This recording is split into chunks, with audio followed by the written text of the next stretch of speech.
Good evening. Thank you for coming. May I have a motion and a second to approve the agenda? So moved. Second. All in favor? Aye. May I have a motion and a second to approve the minutes from last week's full design review board meeting? So moved. Second. All in favor? Aye. I'm going to abstain. I wasn't present for the meeting. Okay. One abstain. All right, member comments, audience instructions. Please silence your devices, refrain from making comments while someone else is speaking, and please take any conversations out into the hallway or lobby. If your comments concern an agenda item tonight, you'll have the opportunity to speak during the review of the application. If you have comments on anything not related to an agenda item, please raise your hand, and when called upon, please say your name, Reston address, and proceed with your comments. And you have 3 minutes to speak. Are there any member comments not related to an application? Hearing none. Further instructions for registered parties. Time limit is 3 minutes per household. If you are the only member speaking for a recognized group, the time limit is 5 minutes. You must identify yourself, the group you represent, and provide your address before speaking. You may speak only one time. When the timer turns red, you will have 1 minute to wrap up. When the timer sounds, your time has expired. Please be respectful of everyone's time in the room and give everyone a chance to talk. You got your timer? Good. Please do not repeat another speaker's comments and instead just state you agree with them, and you may not give your time to another speaker. You should direct your comments to the DRB and not the applicant or affected parties. Offensive or abusive comments will not be tolerated and will result in the forfeiture of your remaining time and removal from the meeting. If you are not a registered party and you wish to speak, would you please sign up over at the table? And when the application comes up, they'll give me the list and I'll call you out. All right, let's start our review. Number 11401 Orchard Green Court. We're not quite sure if this has been removed from the agenda or if... No, that should still be on the agenda. Okay, then please come forward. Okay, I am the affected party from our cluster. I'm not sure if you're hearing from the original complaint. I'm not sure where it stands as far as where the complaint is. Someone's back there waving it. Sure. Why don't you both come up and we can chat. It's his appeal, so he should be the one talking. Who's the appeal? Who filed the appeal? I filed the appeal for behalf of our cluster board. Okay. Well, then you should present the appeal. Okay. So for appeals, you. Pardon? Is the applicant that withdrew the appeal request. Okay. The gentleman is the cluster board affected party who also appealed. Okay. Right, but it's, You can both have a seat if you'd like. So essentially what you need to do is prove to us that there was a misapplication of the design guidelines or that there's some new information. And then we can hear the appeal. So you have to first convince us that we should hear the appeal, and then after we vote on that, if we say yes, then you would present your case as to what the new information is, or sort of get into the details of it. Sure. Does that make sense? Yes. So, if you will. Okay. So fundamentally, under the portion of arguing that we need to actually have a hearing for the appeal, during the design review board meeting, the vote that was taken by the three folks present was about the visually obtrusive impact and the design and structure of the sign, as well as its size, and that was what was voted to reject. However, we also breached briefly into the 12 by 12 clause within the sign regulations, and it was deliberately shot down as part of a conversation so that we would not have a debate on whether or not this fell under a political sign category, which should not also fall under 12 by 12. Fundamentally, what you've done for our cluster is established a design guideline that anybody can put up a 12 by 12, regardless of content, regardless of quantity. There's no limitation, there's no content issues, and it's an untenable standard going forward for our cluster.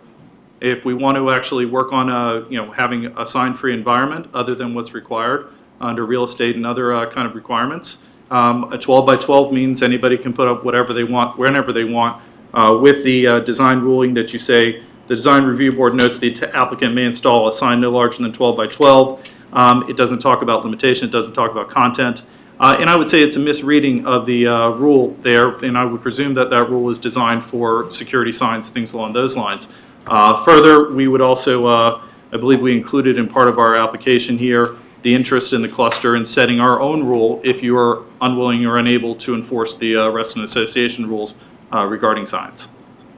So I believe we denied the application, correct? Yeah, it was disapproved. And so are you saying it should have been approved? No, you denied the application, but then you wrote a clause in, a paragraph in that says you can install any 12 by 12 sign you want on any piece on property. And you've created a hazard here where anybody can put up any sign they want in any quantity they want. There's no limitation to your ruling, and there's no limitation to anything else associated with it.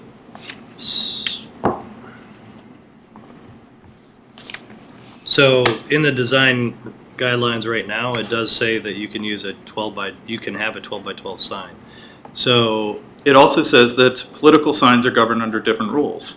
That's correct. Those are two separate sections.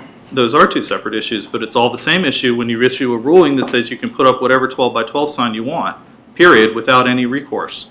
Design Review Board doesn't have any recourse. Cluster boards don't have any recourse. Somebody could put up. That's the way it is now. That's the way the design standard That's the way the reads. 12 by 12 reads, but you also have a separate category for political, which would govern in theory. 12 by 12 leads the whole section. If it's 12 by 12 or smaller, you can have the sign. That's all our panel said. In fact, it says 1 square foot, so 12 by 12 qualifies, but could be some other proportion, I'm sure. So what is your limiting principle then? Do you have a limiting principle? Could somebody say Trump is president, get over it in individual 12 by 12 signs with an individual letter for each one? Because we've got no limitation here. Well, just a quick point of order. You guys are getting into a debate about substance. Right. The issue Correct. before you is whether or not they meet the criteria for having an appeal before you get into a debate about whether or not the application is correct. And there's a question as to whether or not we're having a debate about policy or you're appealing from. So it seems to me what you're bringing up is a potential edit to the design guidelines, which is not what we're talking about here. So I would also say that our cluster board voted to review a provisional rule regarding the cluster ability to make a further rule on this depending on the DRB ruling. So we have and I believe I shared that as part of our appeal as a provisional language, and it's something that we're going through our cluster process to work on. Has this been transmitted through as additional information to the discussion? So is there? I guess I'm having a hard time finding that there's new information or a misapplication. I think that both of the guidelines that you reference, I don't think either one was misapplied. I think the whole thing about a political sign was applied and discussed, and I think the 12 by 12 was pretty clear, or the 1 square foot, I guess, is what it says. So I don't think there's been a misapplication of a guideline. Right. Can you vote? Yeah, I would agree with that. I don't. The content's irrelevant. It's the sign. The regulations say what they say. If that's something that is changed in the future based on your motives, that's fine, or what your cluster does. But I don't think it's this board's job to determine what the content of that 1 square foot sign is. I agree. I read the standard the same way. I think it says the sign, to his point about could it be, an infinite number of 1 foot square signs. I don't think that's the case. I think we're talking about a sign. I think if somebody were, We have multiple signs up now. so I don't see the misapplication.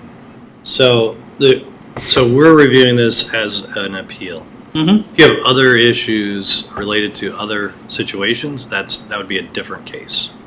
So I would say that this aspect was brought up as part of the conversation, and it was deliberately shot down as part of a applicable conversation. The ruling was quite narrow. It didn't mention the 12 by 12, and we said we'd be back here. So the issue that I would say is I also submitted as part of our appeal language that the cluster board would be potentially reviewing and approving to allow for the cluster board to deny 12 by 12 signs, except in cases of home security and other minor exceptions. We simply put don't want signs in our cluster. I would say that's the cluster's prerogative to propose a new standard that's specific You to the have created cluster. a standard where we cannot function because anybody can put up anything now. Yeah, point of order, none of that's actually happening here. The issue is they made a ruling and you can appeal from that ruling. You have issues and concerns about what policy might be in place. Those are issues that if they come into play, you can address. Or if you don't like the way the rule is written, you should go to the board and have them rewrite the rule. So I think the point of order, though, is that our argument is that this is fundamentally a political sign and it should have been adjudicated under the political sign standard, not the 12 by 12 standard. I think the I think board that's very disagrees clear. with you. I obviously getting that sense. The sign that was applied for was disapproved. I don't see any misapplication of the guidelines in that sense or any of the other parts of the ruling. The rest of the ruling is consistent with the design guidelines. I haven't heard a misapplication. I don't hear any new information. I'd make a motion to deny the appeal. I'll second that. Any further comment? All in favor? Opposed? So if you want to take further action, you can submit a We will. different application. 2 abstentions, I imagine. Abstain. Oh, I'm sorry, abstain. Thank you. Thank you. All right. Next one is the stream restoration for Colvin Run. Please come forward, state your name, address, and who you represent. Frank Graziano with Wetland Studies and Solutions, Gainesville, Virginia. I'm the contractor or the project manager for the stream restoration project. Nice to see you guys again. I just wanted to, as required, come back and give you an update on the community meetings and the status of the project overall. As of August 24th, we had flagged all the trees in all 6 reaches. We did have a couple challenges. One, apparently squirrels like aluminum, so they had chewed the numbers off of a number of tags. And then there were some missing tags, which I guess you'd expect after 5 years or so. The next step was to try to arrange meetings with all these various HOAs and interested citizens, and Nikki did a great job doing that. It was a challenge, and there were some readjustments along the way, but we managed to make it happen. So what I'm going to do is go down the meeting at each reach and touch on the main points as we saw them. It's not everything because some of the meetings last an hour and a half or so, but I'll touch on what I think were the main points and what any resolutions were. Another thing we had done was we did a pre-construction walk of the trees again. So we took the tree list out and we sent some arborists out to make sure, just to go over the list once again and correct any errors that we had found. At the meetings, it was myself, John Connolly, who heads up our Ecosystem Restoration Department, who's the group that actually does the construction oversight, as well as Jason Beeler, his right-hand man. We also had Tom Miller, who works for John as well, at one of the sites. And then Nikki, it was all but one, in which, for that one, Claudia filled in. So Lake Ann West, the first meeting was with the Sunderbriar cluster, and that was on 8/24. And their primary concern was their parking lot, because the main entrance, the construction entrance is through their community, and they had just worked really hard to repave their parking lot and entrance, and it wasn't done all that long ago. So their concern was that we would come in and damage it, which could happen for sure. They made it clear that they didn't want just small patches of individual cracks. He was more interested in a wholesale, if it's a tee that comes in that you guys are using and that tee's damaged, to repave the whole thing. I assured him that we would examine it beforehand, and it looks great because it was just done. And that we'll fix whatever we damage, and it'll be to their satisfaction. We're not just going to come in and fix cracks, and we haven't done that in other areas, so we wouldn't start now. They also wanted some more detail on the main inflow, how we're going to stabilize that. So I explained that, and then also sent a PDF of that particular sheet to the one interested party. The next meeting in Lake Ann West was on 9/9. Back up Sunderbriar, there was roughly half a dozen community representatives there, I guess. At the Waterview meeting, there was 30 people there, in addition to our staff, and it was a lively discussion. There was a misconception right off the bat that the project in their community would take a year. So that was an easy one to say no. The entire thing we think is going to take a year. We're looking at 3 months in your cluster, so that immediately made a lot of people happy. There was still a lot of concern. Talked about tree impacts was the big thing, and in terms of tree impacts, 66 will be removed, and that's down from original number of 93. And when the number has dropped, unless I say otherwise, it's because the trees either died or fell. We agreed during the meeting to save 4 particular trees that they were interested in. Actually, it's 3. One large black gum tree that we had agonized over, but with the increased experience that we had and also some additional arborist support, we think we have a really reasonable chance of saving it. So we think it's worth a shot because it's really quite a nice tree. For a black gum, it's really large. And there was also 2 large oaks next to a tributary near the end. And we had slated to restore that tributary, but it's grouted riprap. It's concrete, essentially. I understand the rationale for including it in the first place because we're on site, and who's to say that over time, that concrete will deteriorate potentially. So it makes sense to just do all the inflows that are coming into the reach while you're there. And it's not a very long reach, but in order to do that, 2 large oak trees would have to come out. And just standing there, and they've lost a lot of oaks over the years to disease and other things. It just didn't seem as though it was worth it. So we're gonna stop it a little bit short. We're gonna put a header at the bottom to prevent any undermining of that concrete channel going upstream from our project in the future. So we feel good about that, and they were quite happy with that as well. Trail access during construction was a big deal because it's the main thoroughfare around Lake Ann, and we explained that in the previous go-around we had stopped the project about 50 feet short of that trail, in part because of a bunch of utilities, and it basically is backwater into the lake at that point. So that helps allay some of their fears. And then RA also talked about how they will help with detour signs during this phase. And we'll only be at that bottom part for a relatively short time. So while we're doing work upstream, there will be no closures in that lower area. There was some requested input on the species selection for planting, and we said, sure, you can do that within our species groups. We have multiple species groups because not every plant is always available depending on a whole bunch of different things. So as long as they pick between those things and they want more hollies, for instance, then that's fine, and we'll work with them on that. There was a small stepping stone path to one of the bridges. They were concerned about that being replaced, and we'll work with them. Our thought was just to take up the stones and put them back. If they want something different, we'll work with them on that. We also agreed to flag the limits of clearing a couple of weeks earlier than we might, and we like to do that right before the works to begin because the flagging is flagging through the woods and it can come down. In this case, we're going to do it a couple weeks early to allow them to walk it and take care of any plant saves that they want to do.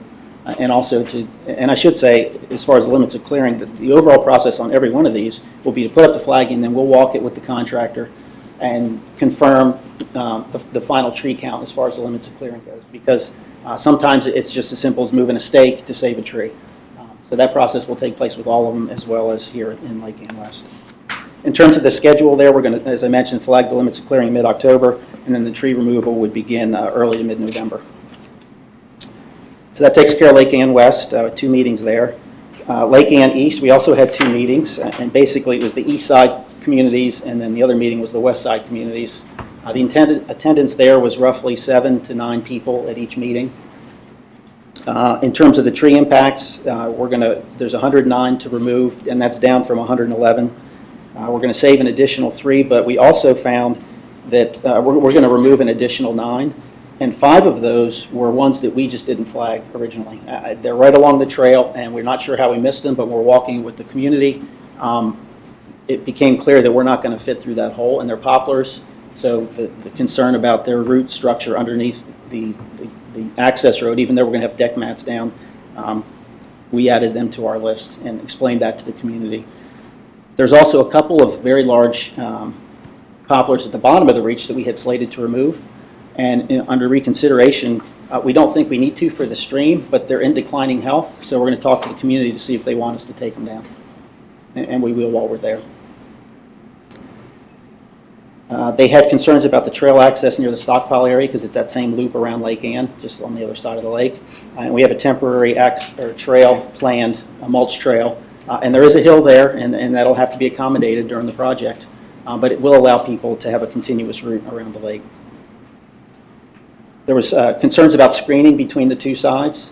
And when we walked it, I think they got a sense for, you can look in there and see the ones that we're removing, that screening probably, they were convinced that it's not really going to be an issue. However, they were concerned about the hollies because they're evergreen and they're lower.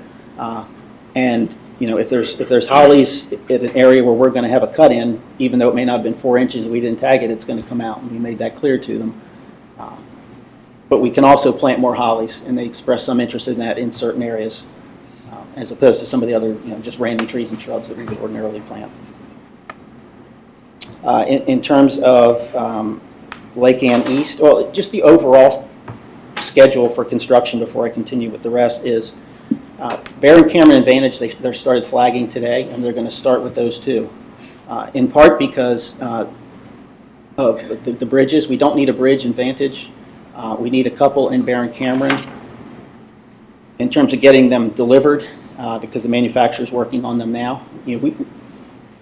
Barron, Cameron, if the bridge is late, we can still get in there. Lake Ann West, and Lake Ann East doesn't have one. Lake Ann West, when we're in there, we want to get done, knock it out. So we want the bridge waiting. So we didn't want there to be any concern that the bridge is delayed, and therefore we have to keep that construction entrance open and continue to disrupt the community. So that's why there's going to be roughly a month delay starting those in November as opposed to October. So for Lake Ann East, back to that one, we'll flag in late October and then begin the tree removal in early to mid-November. Fall Oaks was the next one. That meeting was on 9/9, which was the same day as the Lake Ann West.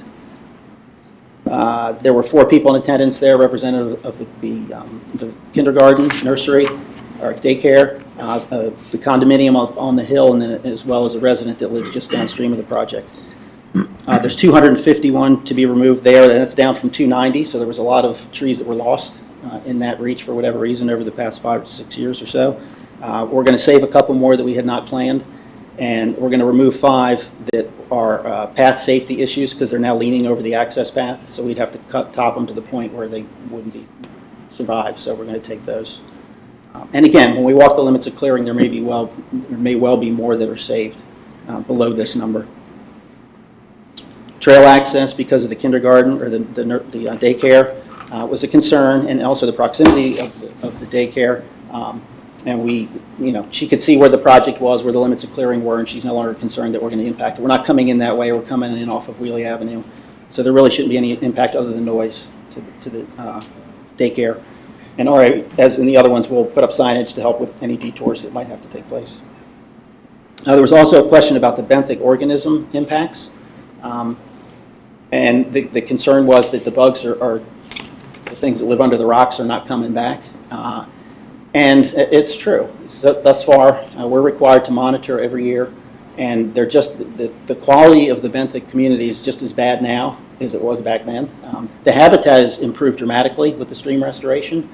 But the issue is water quality. The water coming in is still coming off the park. It's the same water. We didn't treat it prior to going into the stream.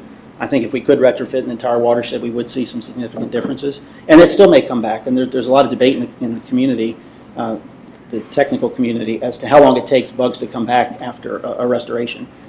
It depends on if you have sediment coming in from above. There's a lot of different factors. And we're learning on that. But the quality of the insects is not good, but it wasn't good before we started. So it hasn't been detrimental in that regard. And then the schedule for that one is going to be, we're not going to start that one until the late winter, early spring, but we will have the trees down prior to March 15th because of the nesting bird issue. So we'll make sure that that we comply with that.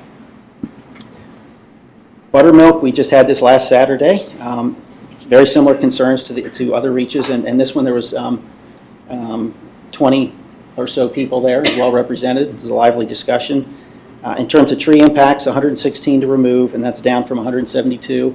And it's the same thing, that they're either dead or dying, or they're falling or dead. The big concern there is a change in the character of the riparian area because this reach runs right between single-family homes. And it will be different. I mean, we're cutting down some larger trees in there. And we talked about that. We walked the stream, and it's a particularly bad stream. I mean, it's 5 to 8 feet deep in some places, and it clearly needs some work. So one of the things that we had talked about is having a community representative walk with us with the contractor. Typically, it's just us and the contractor, and we put up the limits clear, and we walk it and make the decision on the trees. A community representative is going to go with us. Because we did note probably a half a dozen trees that we think we probably can save, but we wanted to see the limits of clearing up before we commit to that. We also talked about bamboo eradication. There's one yard that's got a lot of bamboo, and we're going to work with him to try to take care of it. It's a little bit outside our limits of clearing. We'll take care of it when we're there. We can cut it down, but it's going to be a multi-year battle, so we're going to work with him to see what we can do about that. In terms of the schedule, that one also is late winter, early spring. And again, the trees will be down by March 15th.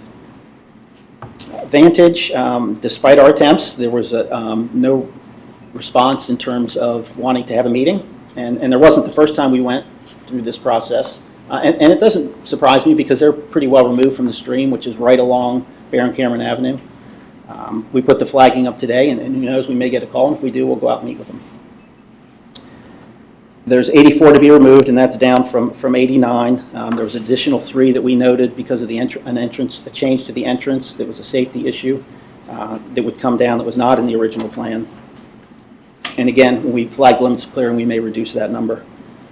The flagging is going up today, and the tree clearing, as I mentioned before, will be roughly the first week of October, depending on weather and some other things. And lastly, Baron Cameron, we had a meeting set with a couple folks who were in a community that's, it's not right on the reach, but they expressed interest. And then the meeting was canceled because of a conflict. And then we received a follow-up email saying that they didn't feel as though there was a need to meet, that they were supportive of the project. Tree impacts there, 56, and that's down from 72. And again, the flagging is going up today, and we would begin that clearing in the first week of October, and that will likely be the first one that we start in the actual construction. So that's all I have. I'll be glad to answer any questions. I believe we have at least one affected party. You want to check the... You may or may not want to speak, so I would just ask. Would you like to speak? I have filed an appeal. I wanted to hear, I went to the meeting, and I wanted to hear what Mr. Graciano had to say. I am still evaluating that, and I was told that the appeal will be heard on October 17th, because this meeting had a lot of material before it. And I'm satisfied with having the appeal held or heard at that time, and that will give me a chance to put together a proper appeal and think about it and share it with the board. Okay. Thank you. Thank you. Is there anyone else that would like to speak? I have a Yes, question please. about your appeal. Is it only for Buttermilk Creek, or is it for all of them? No, it's only for Buttermilk. And I should say Erwin is the community representative that's going to walk with us on the tree clearing. So. Just out of curiosity, are you appealing a decision we haven't made yet tonight? Or what are you? I think we already did approve it. We just You had made a stipulations. decision to grant the extension of time, and that is what I'm appealing. Okay. We just had stipulations. All right. Anyone else want to talk? Okay. Any comments from the board? Neil?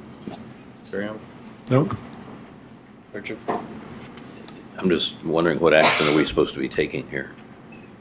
I don't know that we have to take I mean, any. if Buttermilk is the only one that might be appealed, can we go with all the other ones and approve time extensions? The one thing I would like to see would be an updated site plan with the additional removals, once they've indicated what those are going to be. You can submit those to staff at least, so we would have record of the changes. That's a good idea.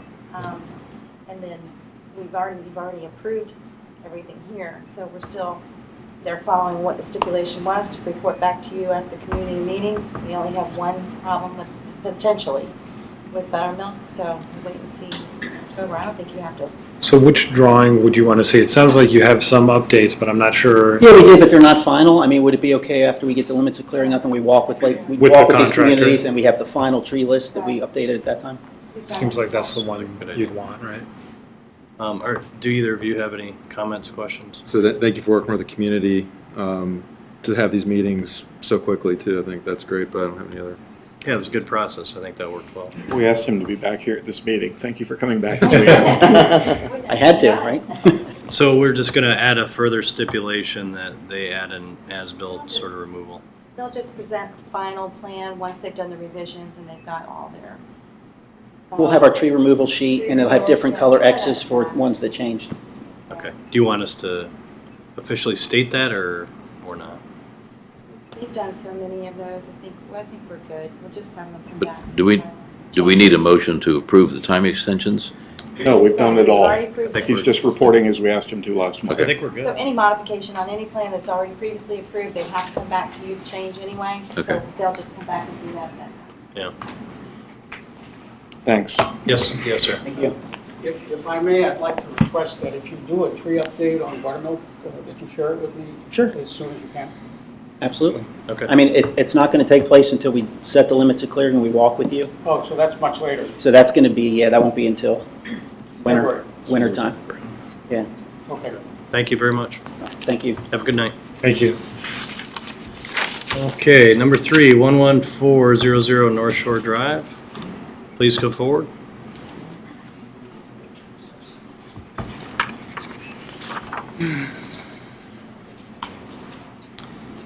Please state your name, address, and who you represent. Good evening. Hello. I'm Mel DeGree from Martin Luther King Jr. Christian Church, 11400 North Shore Drive.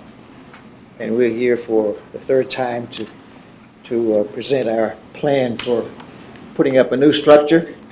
I have with me tonight Andrew Bennett from Walden Studios, our architect, and I have Upendra Prakash, our civil engineer, and Donna Pivot, who is our new landscape engineer, landscape architect. Of course, we had some questions about the landscaping plan the last time we met. We had a few other questions that we want to address tonight. And let's start that off with Andy here, which had one little question about the building, the architecture. Andy? So if you go to the next slide. Just state your name and address. My name is Andrew Bennett with Walden Studio Architects. And so the only comment from last time, the request from the DRB was that the deck on the back in the top two, in the top right, you can see the request was that the deck be painted white. So we did that, and here you can see an updated view of that. And that's about it. Okay, That was thank you. Thank you. That was the only only building question that we had at that time. So let's talk about the one that got the most talk last time, which is the landscape plan, the tree plan and the shrub plan. So I'd like to have Donna Pivot from Meadows Farm, who is a landscape architect, to talk about the plan that she has put together for us. Great, thank you. Good evening. Good evening. Y'all met in mid-August, and there was a comment from the Reston board that a final landscape plan be provided that would provide additional vegetative buffer, a large mix of deciduous trees adjacent to North Shore Drive, Northgate Condominium, Crescent Apartments, the church side of the Reston Association pathway and entranceway. The revised landscape plan has provided additional trees in all of those locations that are native species, to include maples, birch, redbud, dogwood, sycamore, black gum, some red oak, sweet bay magnolias, some Virginia cedar. Shrubs would include the serviceberry, chokeberry, spice bush, skip laurels around the mechanical equipment, and a few viburnum.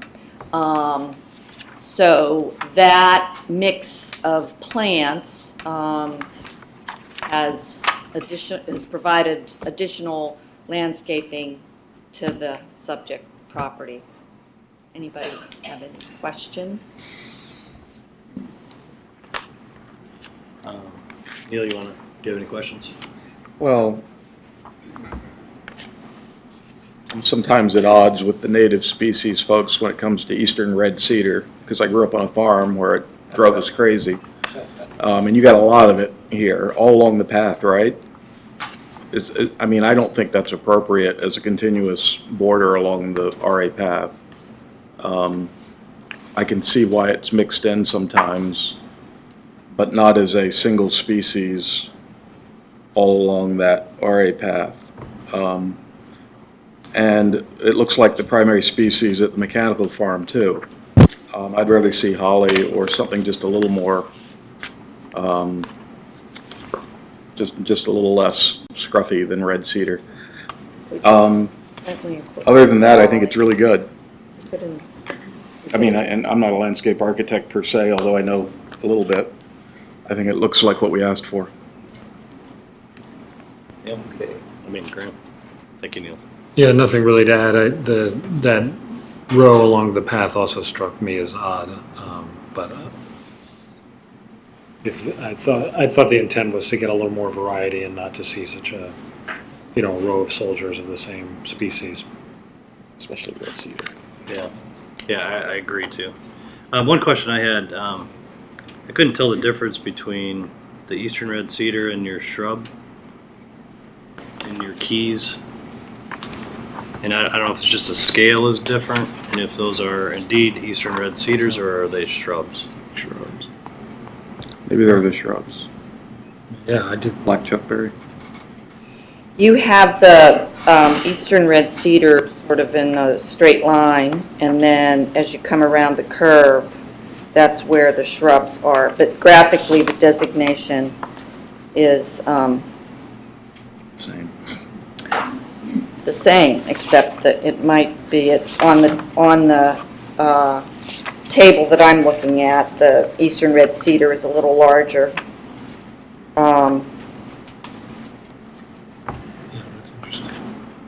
But the comment about the mix of plants in terms of introducing some hollies is valid.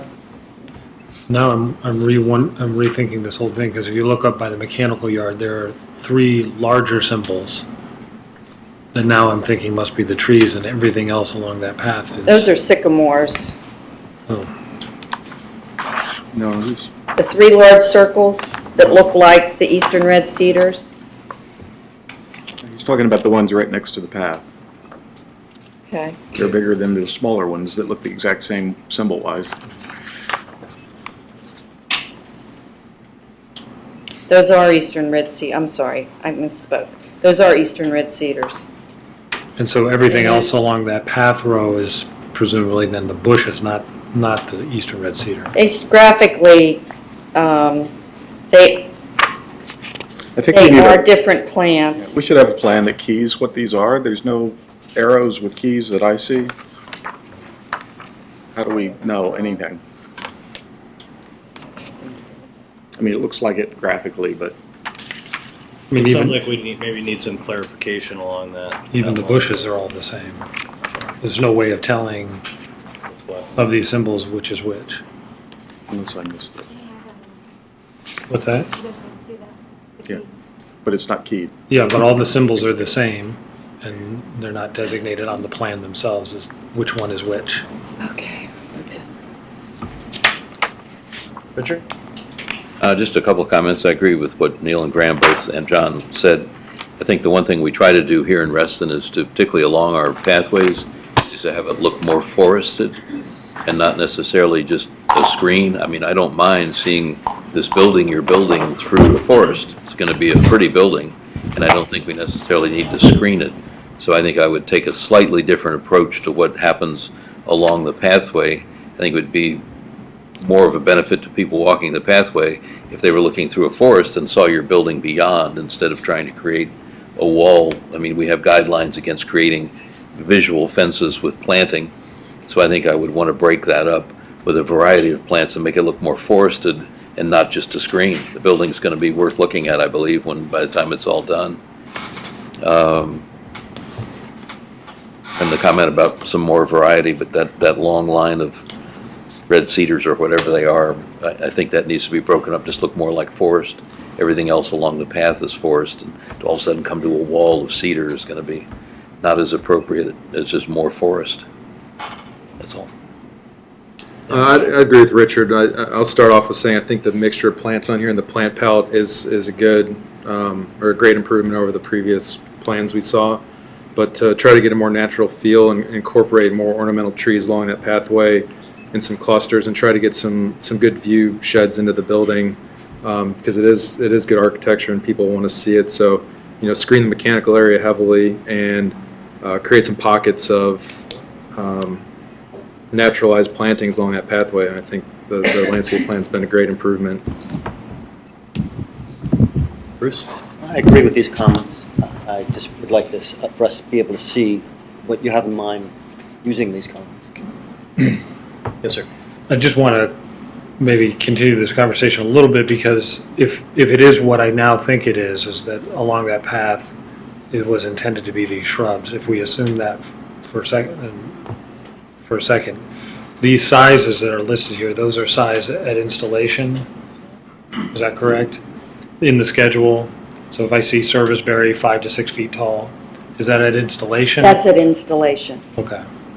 Because some of these things are, 24 inches tall.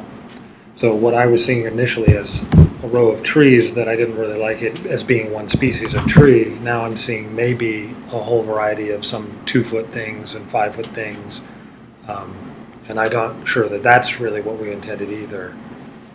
Yeah, I think the amelanchiers on there is a shrub. I think count that as an ornamental tree, and you could utilize those as part of that ornamental planting there to differentiate that and get some tighter clusters of those shrubs that you've suggested on there. And I think it'll make sense. But I agree, it looks to be a constant hedge of shrubs is what you could interpret it as. That's why I think we need the key to be able to tell what's the true intent out there. Yeah, I guess I'm saying that assuming all they do is come back and correctly identify what their intent was tonight. If their intent tonight was a bunch of 2-foot shrubs there, I'm sort of trying to generate some feedback on what that. That's not what we're looking for. That's not what we're looking for. Okay, I think we're all agreed. Yeah, some variety, some larger species, and jogging a little bit, right? Yeah. So not right in a row. So we have some affected parties. Before we do that, any other comments? Oh, yes.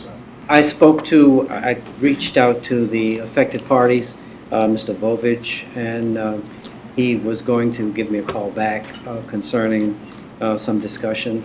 And while we did not have a conversation, he did send me a message back by email that he couldn't get to me that evening, but he appreciated the extra effort and adding the extra landscaping and the extra tree buffer between the properties.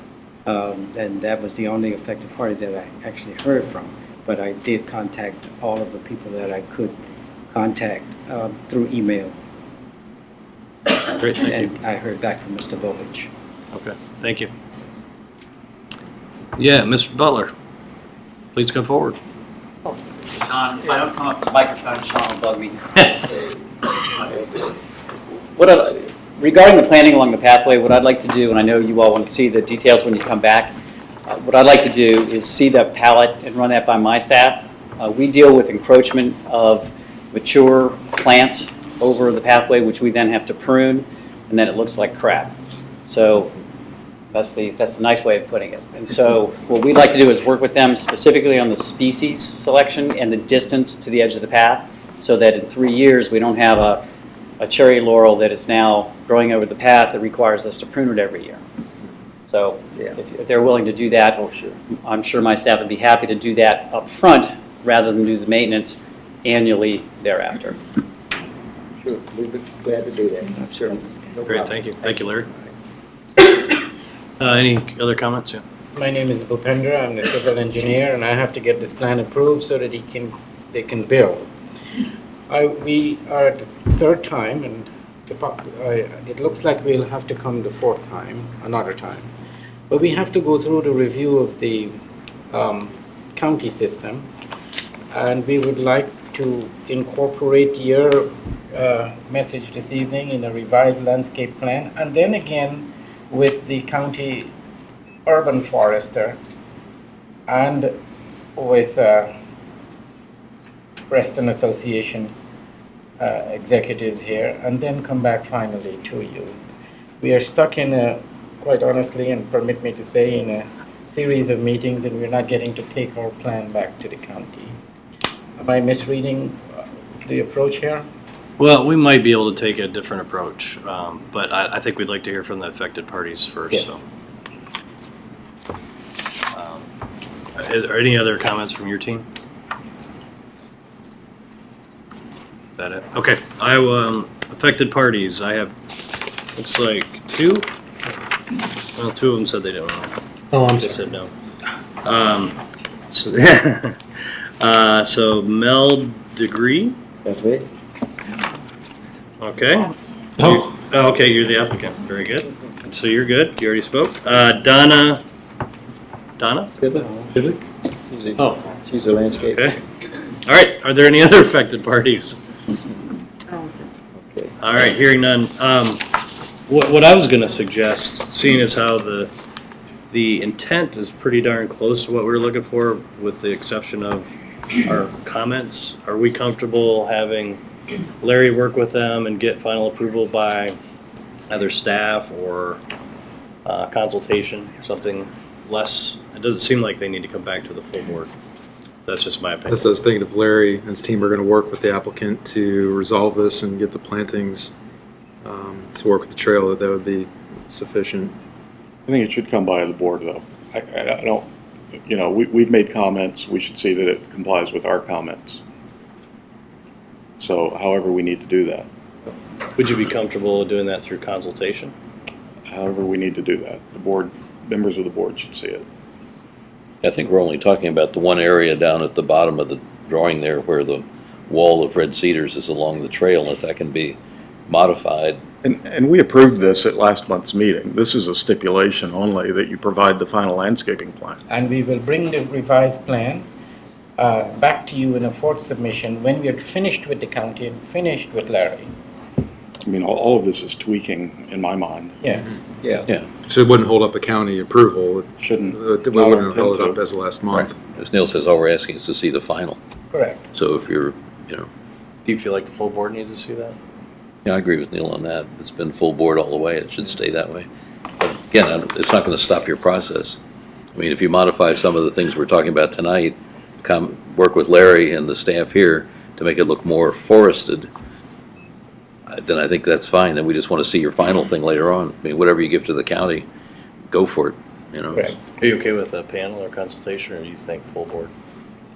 It's not going to stop their process. If it comes back here, we just want to see it, see where it ended up. Right. So it could be a year from now, or, you know. Yeah. 2 If we months. do that with final architectural drawings, we might as well do it with landscape. That's all we're saying. All right. Can I get a motion? Go ahead, Neil. I move that we approve the stipulations from last month's meeting, including the painting of the stairs. I mean, this is kind of a stupid motion.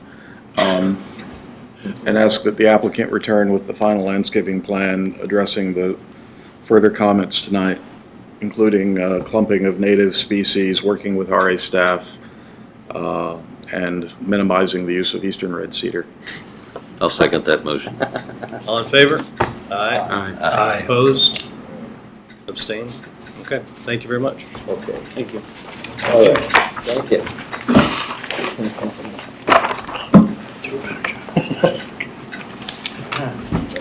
You can leave the part out about it being stupid. Doesn't want to come back to it. We always ask, like you and architects, we need to see I what don't everyone's have got, so we make sure it does everything we ask. Items tonight are reapprovals of what we did last month. Number 4. Drive. Whole Please come permitting forward. process, but just come back with wherever Fairfax makes them end up. I guess that's what we're saying. Good evening. Mr. Looney? Okay. Right here in the letter. Right in there. I went That's why to I the printed it out. I went to the wrong place for a meeting. It's like at the invite. It's not like they've been pulverized. Those are Neil's.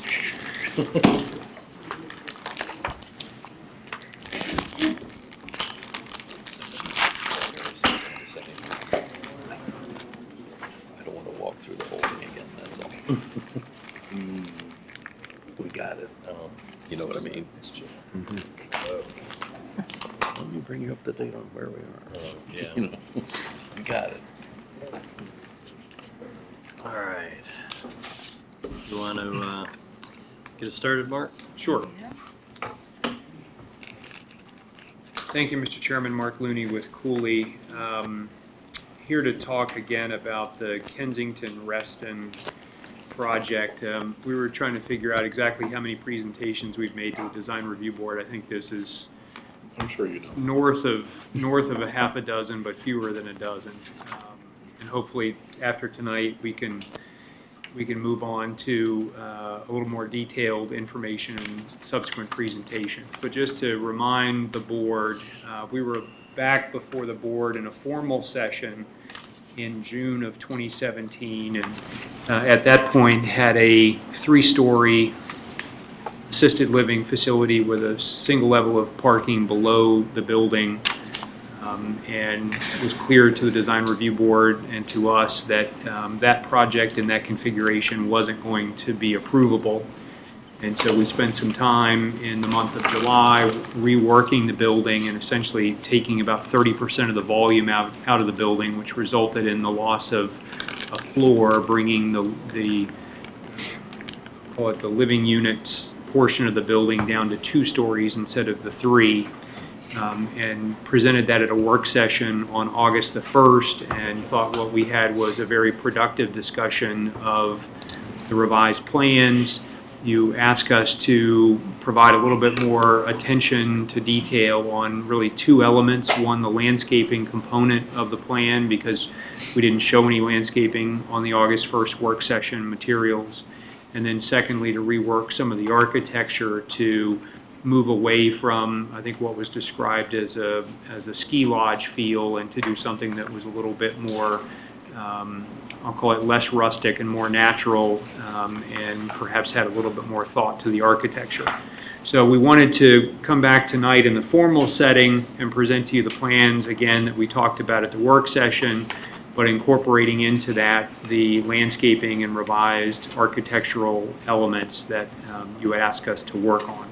So again, just to refresh your memory in terms of the size of the project, we've gone from 91,000 down to 65,000 square feet, representing a 30% reduction in the volume of the building, reduced the unit count and the bed count by roughly 25%.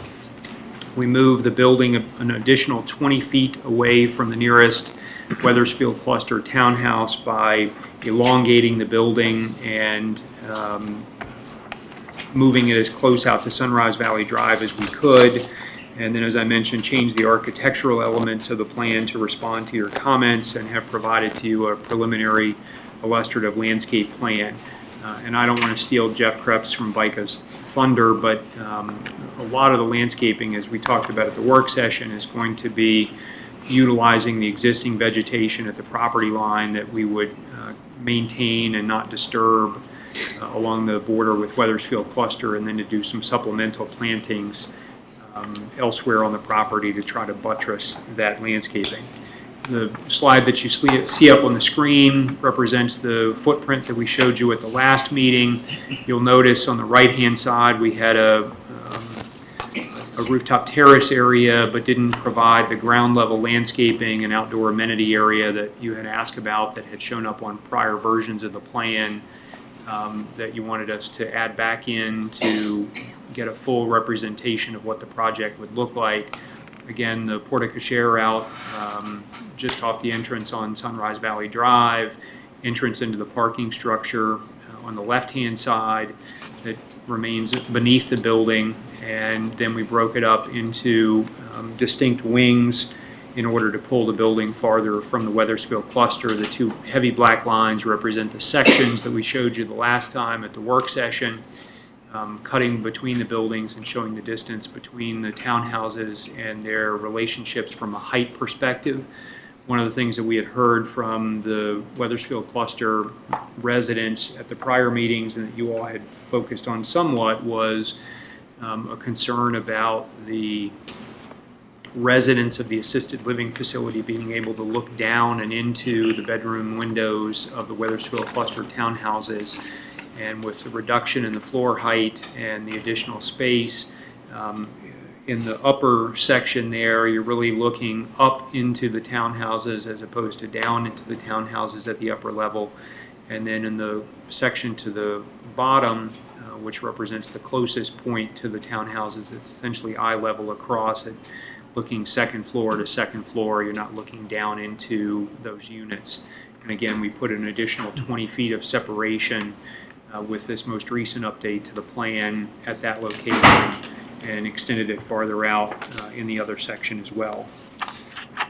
I'll let Eka talk a little bit about the architecture and what's been done since then, but we moved away, as I said, from a little bit more of this ski lodge effect that was with the work session drawings and more into something that probably approximates an arts and crafts style, or could approximate an arts and crafts style, but the intent is to provide some additional volume to some of the bays and draw some distinctions on that, add stone fronts and brick fronts in various locations, and anticipating using more natural colors to try to blend in with the colors that are on this side of Sunrise Valley at Weathersfield Cluster and other places.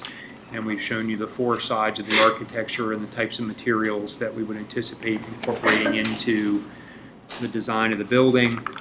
And then from a landscape perspective, as I mentioned, the number one goal was to preserve as much of the existing vegetation as possible along the common boundary line, and then do supplemental plantings in various locations to buttress that.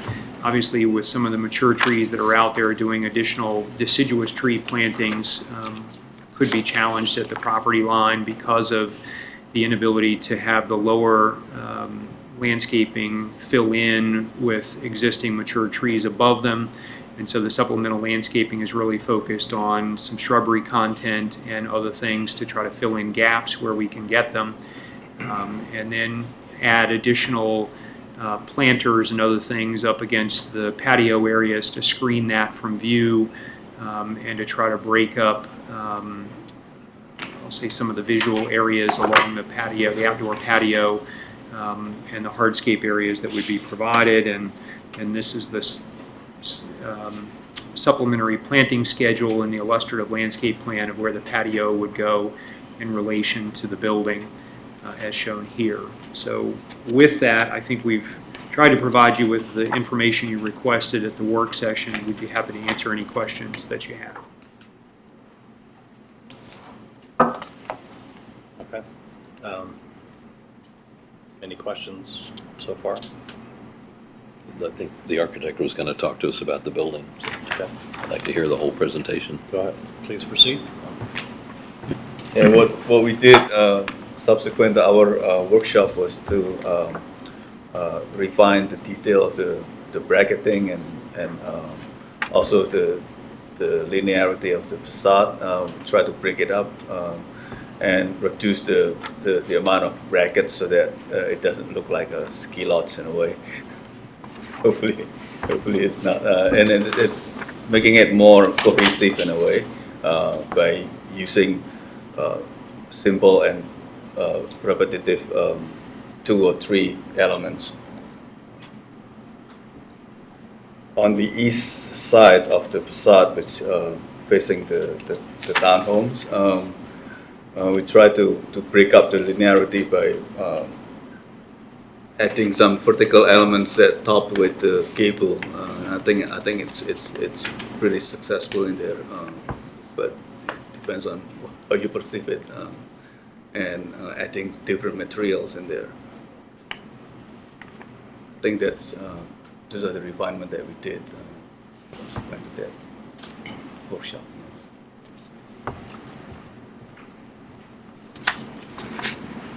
Anything else for your team? Anything else for your team? I think, Jeff, would you add anything on the landscaping that I skipped? Well, I think, pardon me, I'm Jeff Krebs with VICA. I think the important thing, as Mark mentioned, was as the building has been pushed and pulled and elongated, one of the most positive benefits was that we're able to preserve more trees along the boundary between the two properties. And so that is a fairly significant existing buffer now, and previously, a lot of that was coming out. This current iteration allows us to preserve the vast majority of that existing canopy, so we think that's a very positive outcome. And as Mark said again, we're certainly happy to supplement that planting along the edge.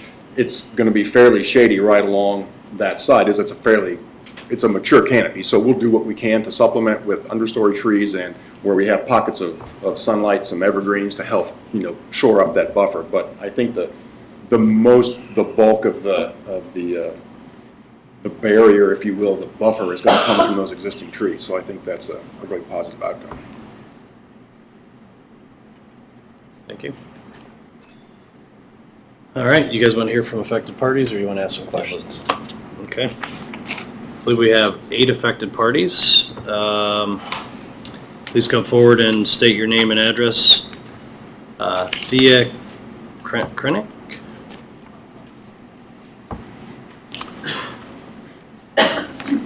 Hello, I'm Taya Krennick. I'm at 2025 Approach Lane in the Weathersfield cluster.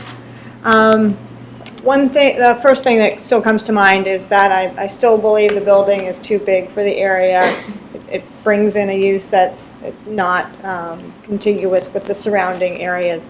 But towards this presentation, I don't believe I see a lot of changes from what we saw at the working session. So I'm still concerned about the privacy. I still see that there can be sight lines from the second floor into our first floor rooms. And also, in discussing the new landscape plans here, I believe what is missing is a street level view to actually show you what the coverage looks like now. A lot of those are pine trees that are aging. Those are on our side of the cluster. And those have been aging over the years, and as they age, the limbs get cut, and eventually the trees are actually removed. So I think using the existing vegetation only shows you the picture of what is today and won't reflect what it will even be like next year, the year after, or whenever the building is done. Thank you. Thank you. Leslie Fry. Leslie Fry, 2066 Headland Circle. I'm in Boston Ridge. I'm here supporting Weathersfield. I think that if a building of this type were put in near my cluster, I'd have the same concerns. Thank you. Thank you. Starla.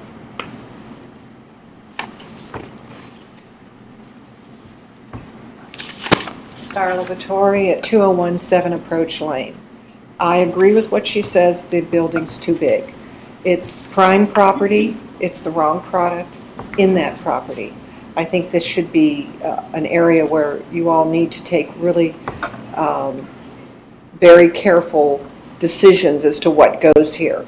The path, I notice, is concrete, and that's Reston, they come down in the wintertime and they plow the snow away. I don't think they're going to plow it away on a concrete that belongs to them. So that's going to stop. We also have a lot of children coming through there on bicycles that come down that hill, go into the parking lot, and it's safe. Families with little kids on tricycles, they're not going to be able to do that. They're going to come down on Sunrise Valley. Sunrise Valley is very dangerous. We have a hard time coming out of there. We can't see. Now you're going to put people down there on the sidewalk that doesn't even exist. And who knows when Fairfax County is going to build a sidewalk on that side of the street. We're going to go right down on Sunrise Valley, and you know it. This is prime location. I don't think this product belongs there. Thank you. Thank you. Linwood. My name is Linwood Patan. I live at 2027 Approach Lane. The first DRB meeting that I attended regarding the Kensington proposal was on January 17th. In July, a new design rendering was made available that presented a reduction in the size of the proposed building from 91,000 square feet to 65,000 square feet. For the 6 months and 5 meetings that preceded this latest iteration, the message to Kensington that I heard remained the same. It's too big, it's too close, it enables an invasion of privacy, and it will adversely affect the property values on Approach Lane. On August 1st, a work session was held where the latest rendering was presented and discussed with the DRB. The latest design proposal appeared to receive mostly positive feedback and support, and I left the work session with questions and feeling as if I had missed something. The 6 months and 5 meetings of constant 91,000 square feet somehow makes 65,000 square feet acceptable. How is a reduction from 91,000 square feet to 65,000 square feet an improvement? If I may, I would like to request that the DRB review this latest design proposal with a fresh set of eyes. I ask that you not look at it in reference to what has been presented, but rather look at it as if it was for the first time. A building of 65,000 square feet is not acceptable and is not an improvement. I see a building that is too big, too close, enables the invasion of privacy, and reduces property values. Thank you. And, I believe it's Angela.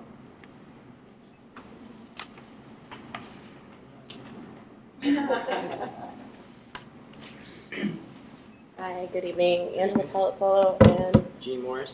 yeah, we are at 2045 Approach Lane, which is that second house in, and about 93 feet off that patio with the 4x4 bollards that I like to call them in the current plan. A couple of things. I've said this before and I'll say it again. It's disingenuous to show the vegetation from the air. This is what that vegetation looks like. I'm happy to pass it around. You can see right through it. That's from the front of my house. What they've planned to put 3 trees in that spot, down in that corner over there, is completely inadequate. And the facility will loom over it anyway. We bought our house in '98. We bought it because we love this place. We bought it because of the character. We are on the edge of the Reston Deed area. There's no excuse to say, oh, it's on the edge. You could get a gas station anyway. We're on the edge of the deed area. We are full paying members of this association, and we count on you guys to hold the deed and what we buy into close to your hearts, because we believe in the community that we bought into here. And we've been long-term residents, all of us, of it. This is not good. It's oral and visual pollution. It's playing games with pictures at this point. Show you one more picture. There's another shot. There's not a lot of cover there right now. Those big gaps in between the evergreens there don't get filled in. That's as filled in as they get. This was taken in May. So we will be looking at a wall and putting a few trees in between us and them, and having the foot of my house on my sidewalk 98 feet away. That's not what we paid for. It's not what we want, and it's not what I want my children looking at. Thanks. Thank you. Let's see. Gene Maris. Okay, gotcha. Twofer. Ludi? Yes. Very good. You did that right. Sticking with first names because the last names get tougher. Yeah. Hi, I'm Ludi Robber. I relocated to Reston in, 45 years ago. And I have lived in my home at 2059 Weathersfield Court for 34 of those. I'm very concerned about this building. I agree with everything everybody else has said about it's too big, it's in the wrong place, this is not the place to put it. The south side of Sunrise Valley, as you all know, is from there down to Lawyers Road or down to Fox Mill is basically residential. Putting a building like this in, the only thing we have that is not residential are 2 shopping centers, a couple of places of worship, and we have 2 tiny retail areas, one of which is where this is supposed to end up, if you approve it. I think that will negatively change the character of this area of Reston drastically. I have some, if you could go back a couple of slides there maybe. to page 2 or page 5, I think page 2, that one. I'm concerned about, and there's been no mention of this mechanical roof well, and that raises a question about what's going to be in that mechanical well. One could assume it might be things like generators and air conditioners and noise-producing machinery that we haven't had to live with before, and we could be faced, if that's true, with continual noise that we have not had to deal with, interrupting everybody's peace and quiet. I also would expect that on the outside of the building, there's going to have to be some sort of security lighting, and we have no idea how much. I fear with the height of this building and the height of some of the townhouses back there, they could have security lights shining right in their front yards and right into their bedrooms and their houses. I'm very concerned also about the vegetation, and people commented on that, so I won't go into it. I do want to bring one thing up. I recall an incident several years ago where one of the trees in our parking area was in a little loop, and it died, and it had to be taken down. And there was a small number of people in the community who wanted to turn it into a parking space. And then they got into, let's dig up some grass and put more parking spaces in there. They put it to the DRB. I came to that meeting. I don't know who it was that made this comment, but I was very pleased when it was disapproved. And the comment that was made was, Reston loves green, Reston loves canopy. And if Reston loves green and Reston loves canopy, this is not the right building to put in the area. I'm also concerned, is that me? You can have 30 seconds to wrap it up. If you I'm would. also concerned about quality of life and health issues during the construction. In December 2016 meeting where Kensington did a presentation, they anticipated it would take 18 months to build this, which means we will all be sitting there with 18 months worth of excavation noise, construction noise. We all know what it's like to drive down South Lakes Drive if you're up in the area across from the golf course, and they get these big mounds. Every time the wind blows, it's like a windstorm. People on the golf course have to go like this, so that means that our residents are going to be going like this every time the wind blows. Also, there is a playground directly behind these homes.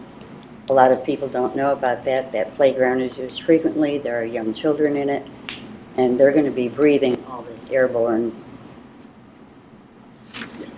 dirt and sand and everything that's coming up from the construction. Thank you. Okay. Thank you very much. Appreciate it. All right, Joe Layton. That's me. Okay, I'm the treasurer of Reston Citizens Association, and on Reston Citizens Association we have an accessibility committee, and I asked the accessibility committee to look at the revised plans and see how they met accessibility requirements. And this is the email response he said to me. Looking at the revised plan, the first drawing, page 2, shows what appear to be 2 accessible parking spaces with an access aisle between them. As drawn, the access aisle is the same width as the parking spaces. So assuming each space is 8 feet wide, it would appear that they are band accessible parking spaces. That's a good thing. The last drawing, page 7, includes many parking spaces in the upper left-hand corner. An early Reston Accessibility Committee accessible parking project was working with the owner at Tetra Partnerships and property managers at Sunrise Valley Center, which includes the bank, barber, dry cleaners, jeweler, and 2 dental clinics. My understanding then was that those spaces belong to Sunrise Valley Center. If that is so, where do staff and visitors park for the proposed new development? If those many spaces belong to the proposed development, the 2 accessible parking spaces are not enough. And then he had taxes stuff. You know, taxes is the agenda table showing the required APS per lot size is more stringent than the national ADA table. So and also, you know, it's accessibility is the thing you use, not handicap. So That's why I said it's important that if it requires more than 2 accessibility things, you need to look into detail to make sure it meets the requirement, because we have it. The Reston Citizens Association has an excellent accessibility committee. Great, thank you. I believe that's it. Did I miss anyone? Okay. There's one. Congratulations, can I have a few words? Sure, please come forward. State your name and address. Thank you. I'm Louis Suji from 2029 Approach Lane. I'm the Vice President of the Weathersfield Cluster Board now. You've heard a lot of my concerns in the past. I would echo what Linwood has said. We need to take a look at this on its merits for what it is, not compared to what it was when it came in, which was highly untenable. I just wanted to add a few additional comments on the tree canopy because I managed basically the care and removal of trees as they died. We have a very mature canopy there, and we're taking out on the average of 2 to 3 of those pines in that tree line every year. So keep that in mind as well, even for the landscape planning. There isn't a lot of screening now, and there's going to be very much less going forward. That area on the circle has, I think, the 3 major pines there are leaning and have root heave, and probably won't last more than a couple more years. So keep that in mind as well. Other than that, I'd echo the sentiments of the rest of the cluster. Thank you very much. Thank you. Okay. Neil, would you like to get us started? No, I'd rather Bruce start. We can start with Bruce. Bruce, you want to start? No, it's supposed to be decisions. Go ahead. Go ahead, Bruce.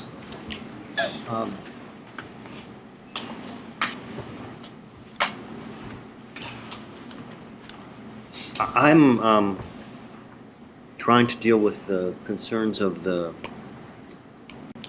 affected parties about the relative massing of the building next to their property, and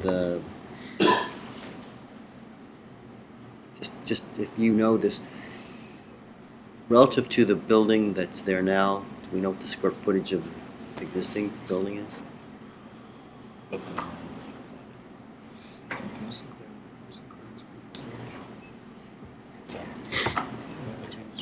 It's 1 story, and I think it's probably roughly 7,000 to 8,000 square feet in that range. The question was, how does this compare to the existing building? The audience can't hear. They couldn't hear the question, and I don't think they could hear the answer. So The current building is 1 story, and I think it's 7,000 to 8,000 square feet, give or take.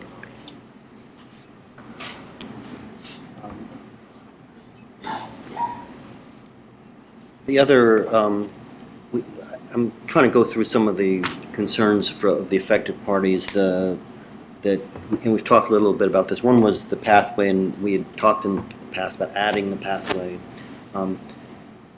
They're indicating there's no sidewalk there that's on the drawing. Is that what I'm understanding? Right now, the pathway leads, I'll say, more directly into the circle that is in front of the building in this design. Under this plan, we would push the pathway closer out to Sunrise Valley Drive, still wrapping around the building, and then you would have a diversion point where you could either go straight to Sunrise Valley Drive or bend around the building and come around to the front of the building. I think the material, we certainly can, if it needs to be asphalt or wants to be asphalt, it can be. I also know that Fairfax County is in the process of building a sidewalk along the frontage, all along Sunrise Valley Drive through this stretch, from Wheelie Avenue all the way down to, I believe it goes all the way to Reston Parkway, but certainly down to Soapstone as part of the metro access improvements. And so that sidewalk will be constructed, I assume, before construction of this project would occur, or as we get into the zoning process, we may fold in what we want to do with what the county is intending to do with that sidewalk along the frontage there. But there will be a sidewalk regardless of whether this project gets built along that stretch of Sunrise Valley Drive. And we had also talked at one point about putting pathways through the site around the back of the building. and you'll see it on the drawings here, coming from the patio around the south side of the building, abutting the golf course and coming around the other way, and certainly could do that. And some of the question at the time was trying to do a pave-in-place type material as opposed to having to go in and put in things that would require disruption of the vegetation. And so, we certainly can explore that as well. But the idea is to essentially relocate the path, still provide a tie-in to the shopping center, but also a tie-in to Sunrise Valley Drive. And finally, one last question. Again, the question was raised about accessibility and parking. We have no vision here of what's the parking in the underground. That's correct. Yeah, there's 70, plus or minus 70 parking spaces internal to the building that would be on the same level as the driveway entrance into the building. So you drive in and turn right, and the parking is down in through there. There's 2 exterior handicap spaces and then additional spaces inside of the building. So almost 100% of the parking for this use is self-contained, and we don't affect any of the parking for the retail and dental arts building that is off-site to this. Thank you. Thank you, Bruce. Nick? Sure. I think one of the affected parties brought up the question of looking at this with a fresh set of eyes, and I think that's a good idea, and I try to take that approach, especially with what DRB is responsible for versus P&Z and county staff. And I feel like if I had seen this for the first time tonight in regards to the massing of this, which is a DRB related item, in regards to the amount of tree preservation on site, I think it would be an encouraging application with that, given that the applicant has tried to preserve that large buffer regardless of the health of it. I think it's a great strategy. So from the fresh set of eyes, I think this is a good application. That being said, I know I've seen it in the past, so it's tough to completely do that. I had a couple questions / comments, and we took care of a couple on the sidewalk, because it seemed like they clustered wanted connections, and then it sounded like one affected party didn't want that. So my sense was it was, correct me if I'm wrong, but my sense was making sure that it's a safe connection. Sure. Not just dump you right out onto Sunrise Valley Drive. So I think be cognizant of that moving forward. I understand the mature tree canopy makes it difficult to establish new plantings, but I think it'd be good to suggest any other Category 2 evergreens you can do that might be shade tolerant to plan for some of those white pines dying off. I think that would be a good strategy to help get that visual buffer between the 5 feet to 20-foot level. That's kind of the most impactful there, and not a tall canopy tree. Nick, if you don't mind, I don't know whether Margot has access to the prior presentations on this, but we have many of the existing trees identified already. We didn't include them in this slide, but we've provided them to you all in the past. They're in our Perhaps we could pull that up and Put it on the screen. It is in their packet. We have access to every application. All 57 megabytes. Yes. 153 pages. They do have all the prior information. okay, it's in there. I mean, there are a couple of trees in this southeast corner that are affected that are more internal to the site, but everything else on the perimeter, particularly along the eastern edge, is to remain. Right. And they're in different states of condition. And I think what Jeff has tried to do is go in and identify gaps and be able to fill those gaps in. And Sure. I think those graphics were great help initially with the blue versus red, and Right. that was a very, very well put together graphic. But if there's anything you can do to maybe establish some more shade tolerant canopy, there looks like there might be some open areas to do that moving forward on this. If I might, can I just Sure. jump in? I wanted to be absolutely clear that this is not intended to be a final planting Right, plan. no, I understand. This is more of an attempt to address a previous comment and to show that there has been a fairly a good result of being able to preserve more than was previously being Right. preserved. No, So I think we that's- absolutely hear all you're saying about filling in. Right. The plant palette too, I think is a good plant palette for the area, native, strong in the native species, so I think that was a good approach there. One of the affected parties brought up lighting, and I know that's probably an issue to come up with any future approvals of this, but to just be cognizant that moving forward that any security lighting or internal lighting that spills out can be maintained and not be adverse to the off-site neighbors there. Mr. Richard? I guess the new fresh pair of eyes is interesting. Some of the comments that we heard tonight and we've heard for the last 6 months or 3 years or whatever it's been, question the use, and I don't have as much of a problem with the use as a lot of other people seem to have. To me, this is a relative passive residential use. It's not like you have room there to build, I don't know, 30 townhouses, something like that, if you just went that way. The residents of this facility are not going to be driving in and out all the time, so I say passive. The parking is underground. There's not going to be a lot of traffic outside. I mean, people in this type of facility are probably not going to be out in that backyard playing volleyball and making a lot of noise. So I think in terms of a use, it's not an inappropriate use in my mind. I think it's a relatively benign use to put there. That said, then you get into the architecture, the landscaping, and so on and so forth, but I'm not as troubled by the use. I mean, we had a Montessori school in here about 10 years ago that was taking over a church and doubling the size of the church, and it was the same sort of thing, that the possible uses that could have gone there could have certainly been a lot worse.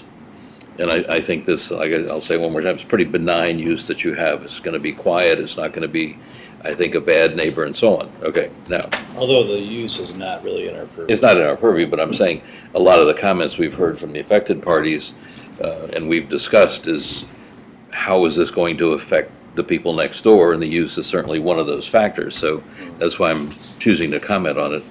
I think the building itself, one of the comments we made, I think in the workshop, if not all along, is to try to make this look more residential and not as industrial, let's say, or commercial. And I think you've been successful in that by shrinking the building by some 30% or whatever the number is. I think right now it looks more like a Reston cluster to me now. It's a couple stories high from the east side looking at it. It's way smaller. It's 2 stories high. I think that's, that makes the whole thing more appropriate in my mind.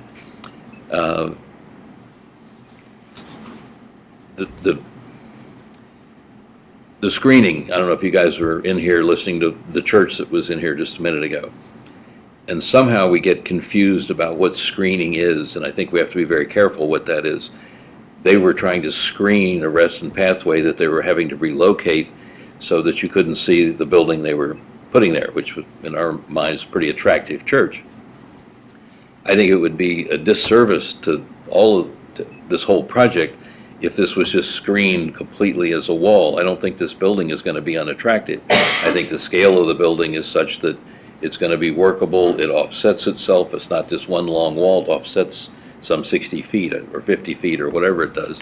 I think you're breaking up the facade as best you can.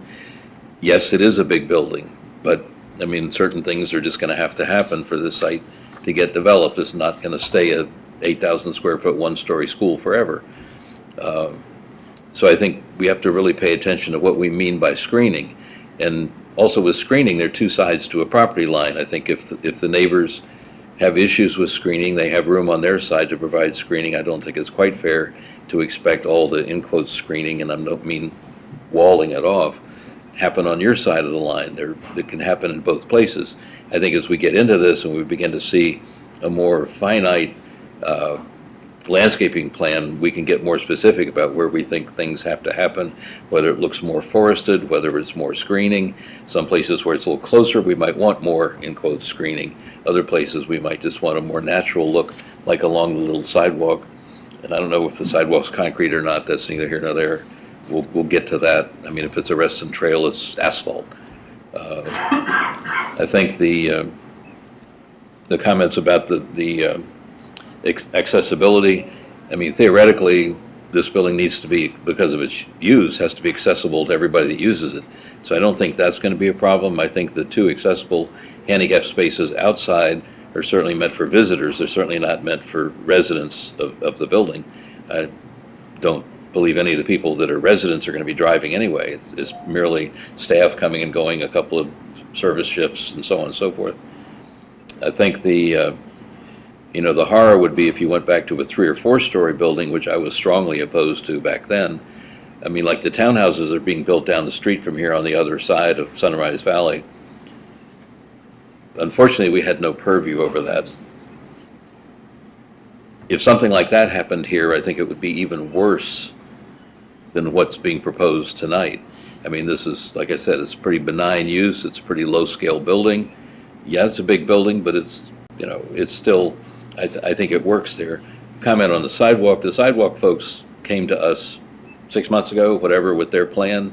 Fairfax County works in wondrous ways and always very slowly. Yes, there will be a sidewalk, as Mark pointed out. It's going to be somewhere in the 2020 plus range, because they showed us a schematic and said, now we got to do utilities, we got to do this, we got to get right-of-ways, and they went through this whole thing. It's going to be a while. I don't know what your time limit is. If you think if you could start and get done in 4 years, the sidewalk probably still won't be there. I don't know how long it's going to take you guys to get through the county and so on. But I think generally, I think the project's going the right way. I'm pleased with just the overall thing. This is not going to be an unattractive use. It's not going to create noise. It's not going to create a whole bunch of other problems. As we get into the details of the building and the landscaping and so on, I'm thinking we can make this work. Is kind of where I'm coming from at this point. I think it's come a long way, even though this is the first time I've seen this, even though I saw it at the workshop. But I think it's there's still some things we're going to have to be talking about, but that's my comment so far. Thank you. Quick question.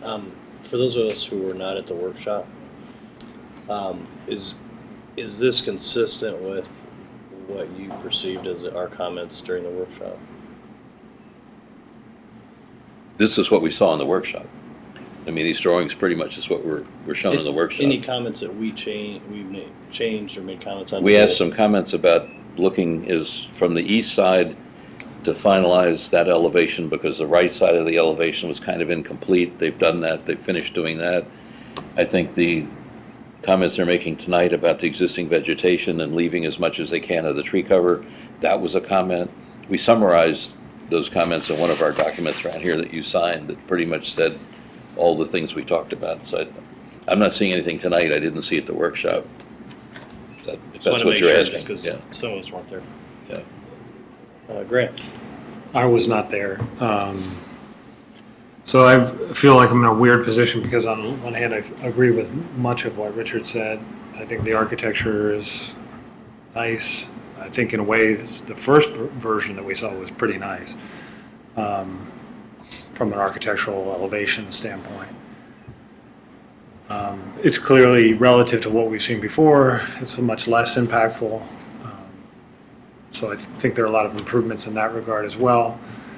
And all that said, I still have the same level of discomfort as I've had from the beginning in terms of its scale, the intensity of the site, usage, the amount that it's basically now, with the exception of back to the approach lane side, essentially just filling out the entire site with building. It's an odd site because it projects back past the face of the other side of the retail.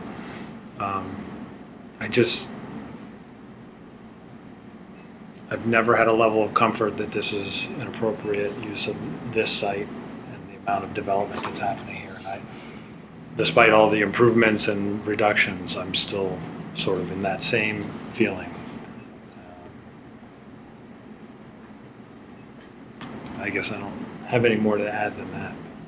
Thank you. Neil? It's a subjective business, what we do, trying to decide what's appropriate. And whether it fits in the neighborhood. It is significantly smaller. My fresh eyes note that. It's residential in scale. I live in a cluster that has garden apartments sitting next to townhouses, and the garden apartments are 4-story and the townhouses are 2-story or 3-story. I think that sitting down the hill at 2 to 3 stories, this is comfortable. I think it could have been in the Reston master plan this way from the start. I think it's change, and I think it's scary change, and I wouldn't like it if I lived in Weathersfield either. But having been through years now of looking at this and saying no and saying no and saying no, I think it is now something that can be worked with. I think that it's a friendly building. You know, there's great architectural hijinks going on at Silverline just up the street. This isn't that at all, and we could quibble about the architecture, and will. But I think scale-wise and general massing-wise, the basic things that you're here for approval for tonight, that I can support this. I think it is quiet, not that we regulate use per se, but we regulate the sorts of noise and inconvenience that use can produce. And I think this will be a polite neighbor. And I think it is better than a lot of things that might be built on that site if this were not. I think, you know, when things go on in design review for months and years, that often you end up with something that's not a very cohesive design because it's trying to incorporate everybody's myriad comments and opinions. I think when this got rebooted at the workshop, and just looking at the roof plan, it's a clean piece of architecture right now. It's more refined than it's ever been in my mind. And I think that's design review working well. This has the right amount to me of detail to break down the size of the building. I don't think the size of the building at 2 to 3 stories is going to be overwhelming. I think Richard's comment about some of the 4-story townhouses is a good one that overwhelm even across the street. So, you know, I think with the landscaping, paying attention to the buffer, paying attention to the final palette, paying attention to some of these final details, that this is going to be an appropriate addition to the neighborhood. So I tend to agree with Neil and Richard. I think we've worked hard on this, and you know, it's part of the process, right? And I know sometimes it's tough to get through that. Couple comments in addition to what they said. That the path that we're talking about over on the Sunrise Valley side seems like you could sort of sweep it around the building and sort of reduce the amount of sidewalk there, sort of incorporate those into one path, since you're not going to have that sidewalk there for some time, and there's going to be bike paths and other things along there, so I would sort of bring it around the building and connect versus having 2 sidewalks there. And then I would think through your connection to the shopping center and how the people get there and where they walk. I see you have sidewalk all over there, but I would make sure, given your clientele, to make sure that you have a good path for them. And you know, Nick touched on the screening. I think that's really an essential part of what the finished product needs to focus on. And one of Richard's comments struck me as, you know, maybe there's a possibility of adding something on the other side that's not on your property, assuming the cluster is open to it. Perhaps you could do some additional plantings on the uphill side in addition to the downhill side. And I think there are sites that have gotten approved that I really don't think the buffer was sufficient, and so I think we need to have a high bar for that going forward. So I would encourage you, as when you come back with a final plan, to have, especially in the areas like Richard said, and where it's really important, in that sort of northwest corner, northeast corner, and sort of all along there. That seems to be the most important part. So I would really take heed there, because I think you're going to get a lot of comments from us and a lot of scrutiny in that area. And again, if you can put some on the uphill side, I think that would be a great idea too. That's all I have. All right, any other comments? Comments from the applicant? The lady in red over there. Would you like to speak? Yeah, if I could please. I just have a couple questions. You can come on up to the mic and state your name and address. I don't think you spoke before, No, so that's why I'm letting you come up. I had signed in, so I You're wasn't being sure I recorded could. and you're on television, so. You're famous. I'd known I would have. I'm Lisa White. I'm at 2061 Weathersfield. A couple questions. How many units are in the new plan? How many? 71. 71 units? Approximately 70. Approximately 71. And how many, approximately, do you know, how many staff people would have to be there, obviously, around the clock? At any given point in time, 3 shifts, so the most would be around 35. 35. Because I am thinking of parking, because that has become the bane of our existence with the metro. And pardon me, but the impression I'm getting from the board is your kind of a thinly veiled comment to us, which is suck it up with this old folks home or you're going to get something worse. That's not making me feel comfortable, but that's just me going, oh, come on, guys. I am really sorry to see that whole piece of land just full of building. That is the part that's, I know it's smaller. I've watched the other videos of all the other meetings when it was, kind of like a really bad Hyatt, and we're moving it down to something livable. In terms of noise, we've been discussing ambulances. People tend to get sick at 2 o'clock in the morning, so we're going to get to hear a lot of that. In general, yes, it's better. I'm going to say it's better. 35 people on staff, coming rotating shifts. At any time, 35 might be coming in and 35 are still there. There's 70 parking places. We have to hope that some of these old folks have somebody coming to visit them. Where are they going to be? I'm kind of with, I'm sorry, I don't know the gentleman to your rights. I can't remember your name. I'm kind of with you. I'm still uncomfortable with it. And of course, I don't have a better suggestion. Thank you. Sorry. All right. Any further comments? Do I hear a motion? I guess we're at the point where conceptual approval, I'm not sure what we've gotten here. That's where we are. Is that I think correct? given the list of things that we still are looking for the applicant to come up with, I think generally, we've gotten to a good place, so I'll make a motion that we grant a conceptual approval pending final architectural drawings, which we'll have to go through, material selections, any other things we can do to modify the existing massing to make it continue to shrink as best we can. I mean, I think whatever we can do to maintain the residential scale, I think those are things we're going to be looking for. I think the offsets are helping with all, well, you've heard all this before. I think the final landscaping plan, and that's going to involve a lot of the comments you've heard here in terms of maintaining the existing buffer that's there, adding to the existing buffer. Again, in Reston, we're always trying to keep things looking as natural as we can. So in terms of how screening works, consider about the screening and how that's all done, the level of screening, working together with the people next door to see what we can do possibly on both sides of the line to improve screening. I'm comfortable with the fact we've heard this already. In increasing the buffer, however we can increase the buffer, that's my motion.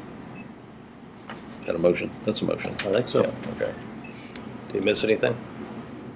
Well, I think we need to approve it for massing at this point. And you didn't say that. That's not what you said. Okay. I'm generally, in my motion, approving the architecture as it stands with the suggestion any other things they can do to lessen the massing or the size would be appreciated. Second the motion. Any other comments, questions? Okay. Can I ask a question? Go ahead. I just wanted to know how this latest design is going to save our privacy, because from the drawing, it still allows a second floor window to look into our first floor. how this latest design is going to secure our property values as they stand now, because they're going to be affected. Regardless of how many trees you put, it's still a big building that's right upon us, and our property values are going to suffer for it. So how does this help that? No one's going to pay us back for our lost property value. Yeah. All right, thank you.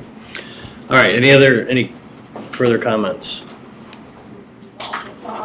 Okay, all in favor? Aye. Opposed? 2 opposed, abstain? So, 4-2. Okay. Motion passes. Thank you. I Thank hope you. all you get one on your doorstep who voted for it. Number 5, Reston Association land use.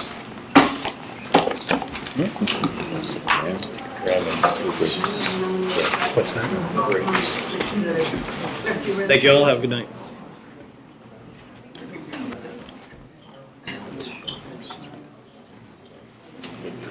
What'd you say she's putting on our doorstep? She hopes we get one. Gets one of these on our doorstep. Well, I got one. It's called South Lakes High School. It looked like road center. Yeah, really. yeah, well, you never know, right? No. Thank you, good night. If we could take any discussions into the hallway, that would be appreciated. Good night. Who's presenting next? Oh, Larry and Kelsey. Good evening. Good evening, everybody. Could we, 1 second. Could we please take our conversations into the hallway? Excuse me? Could we please take our conversation in the hallway? Thank you. All right, let's go. Larry, please proceed. Thank you for giving us just a few minutes. We'll try to make this brief. What we want to do is get in front of you to talk a little bit about some of the things we're doing. This is Kelsey Steffen, Reston Association's planner. If you haven't formally met her, you've probably seen some documents from her already. And welcome. We sent out, or you all received, our standard comment documents. I think they were sent out on the packet on Friday or sometime. And you've seen these before. And what I want to do is just kind of explain how these are used and where they're derived from. Most of these come from the essential elements that the Board of Directors adopted about 4 or 5 years ago, as well as the land use resolutions that they have passed over the past couple of years. And these reflect kind of the standard comments. And as you've seen with Tall Oaks as well as St. John's Wood, is we review those plans with our advisory committees, and then we incorporate all those comments, and those comments go to you, the Planning and Zoning Committee, as well as to the Fairfax County Planning staff, the Planning Commissioner, and Supervisor's Office. And so what we want to do is just sort of kind of remind you of those key pieces that we think it's important for the DRB to look at. I had the same conversation with the Planning and Zoning Committee last night as well, having to do with environmental sustainability, of course, housing opportunities, which aren't always directly related to the reviews that you actually conduct. But it's really just to bring to your attention those kinds of things that the Board of Directors for the association believe are important with respect to the development and redevelopment occurring in Reston. And we're happy to answer any questions, but it's really just to kind of remind you that these are here. You're going to be seeing more of these coming through as redevelopment in the covenanted area occurs. And of course, we're also providing these for non-covenanted projects as well. And those typically, we may give you a courtesy copy, but typically those are going to the Planning and Zoning Committee, the planning staff, and so forth. And I understand that there is a non-covenanted property coming in, I believe in October, Margot, for a courtesy review or an advisory review in front of the DRB. That's a project in the corridor down off Sunset Hills Road, and that was a request that the Planning and Zoning Committee made to that applicant. They made that request to 2 other applicants last night. We'll see if those are carried through with. And I hope so, because they're very large projects that incorporate a lot of residents, a lot of retail, and so forth in the community. So, Yeah, in that regard, I would hope that anything that gets referred to us, we've gone to some of these meetings where it's way too late in the process for us to be bothered to say anything, and not that we get listened to a whole lot anyway, but like some of the project, one of the projects we saw had already been to Fairfax County, and it was like done, so we're like, oh gee, that's really nice. So if, you know, if that's going to happen, it would help us or be more beneficial if we saw it earlier on. Right. So, and for those of you who have been to planning and zoning committees meetings, the applicants typically come in and make a sort of an initial presentation. And so last night, there was a first-time presentation of an application that has been submitted to Fairfax County. It's been accepted, and that is a long process for those of you familiar with that, where there's lots of different review points with the planning staff, and that was for Campus Commons, which is the southeast corner of Wheelie and Sunrise Valley Drive there. The building's been empty since it was built, right? So yeah, they're looking at adding 1,000 units, 25 to 65,000 square feet of retail, and so forth. Wow. And so, I mean, it's a massive project at that corner, and there's some transportation challenges there too, but I won't go into those. We'll let the Multimodal Transportation Advisory Committee get into some of those. So we're encouraging the applicants as well to come before the DRB, again, for an advisory review. The Planning and Zoning Committee recognizes, I think there are 3 architects, 2 on that august body, and they acknowledge that they, you know, for the look and feel of Reston, it's important for them to come to the DRB. So we're going to continue to work that. I made the comment last night that we're disappointed that they've made that recommendation, and yet when they come back to the P&Z, you know, for an actual vote, they've, you know, they find out that they haven't come to the DRB for an advisory review, and they go ahead and approve it. And you know, I'd like to see them stop that, quite frankly, and say, hey, no, until you do that, you know, we're not going to let this go forward, at least not with a recommendation. So it's a work in progress, but again, I just wanted to kind of get these back in front of you, and you'll see more of these as we go forward. And just another one I quickly want to mention that is covenanted property is Reston Town Center North, and I believe they'll be coming in front of them in January.